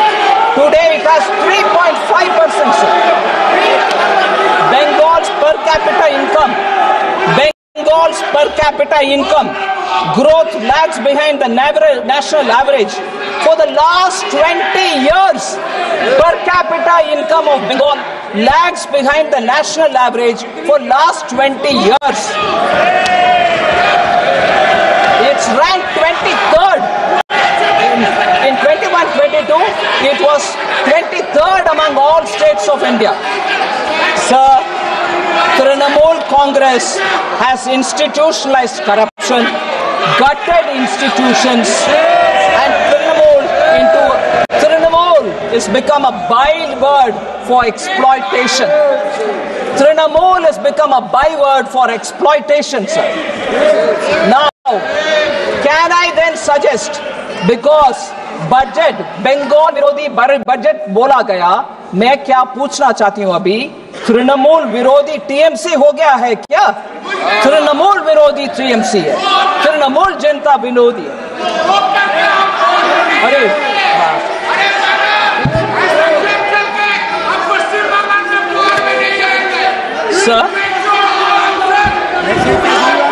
Sir, I'm coming to the last few things, sir.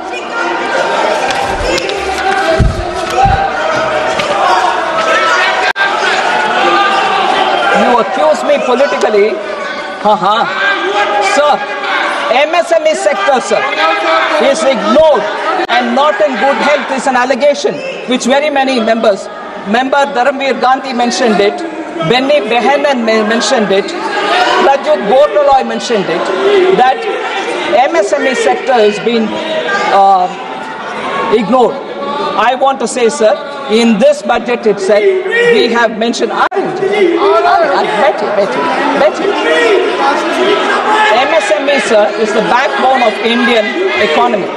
It is among the foremost engines of driving the Indian economy. We have increased, MSMEs are providing employment to over 25 crore people during the same period.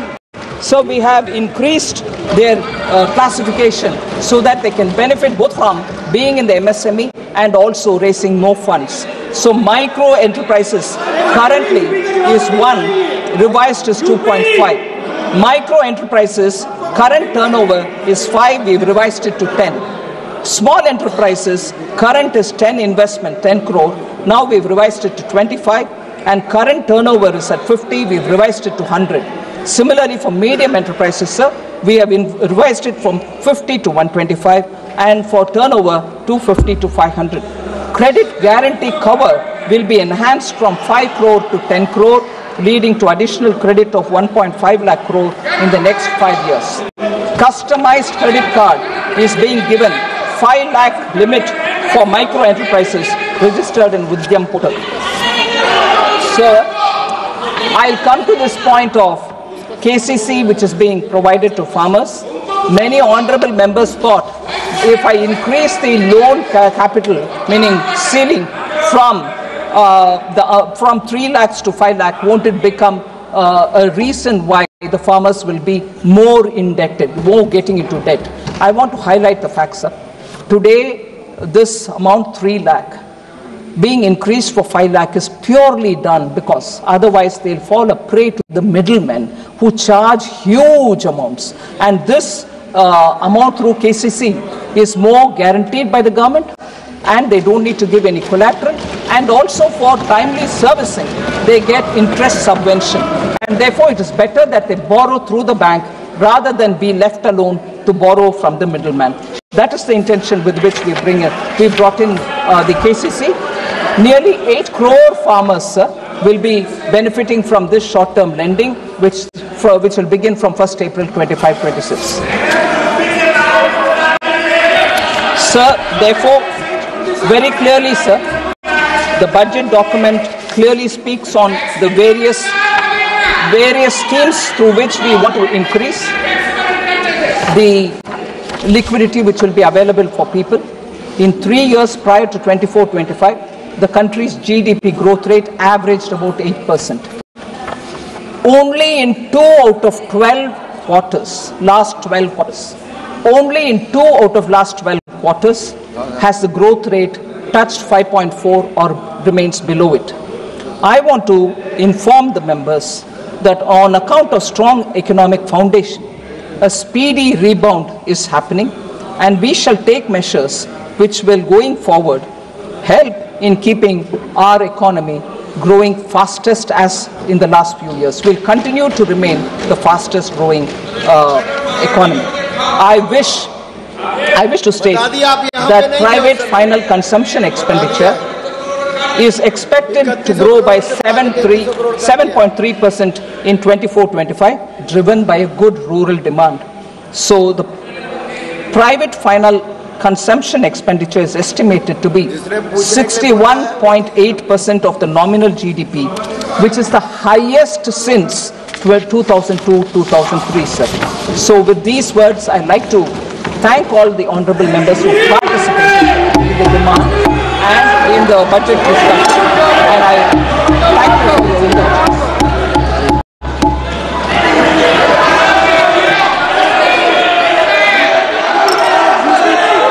हो गया। सभा की कार्रवाई गुरुवार दिनांक 13 फरवरी 2025 को प्राप्त 11 बजे तक के लिए स्थगित की जाती है।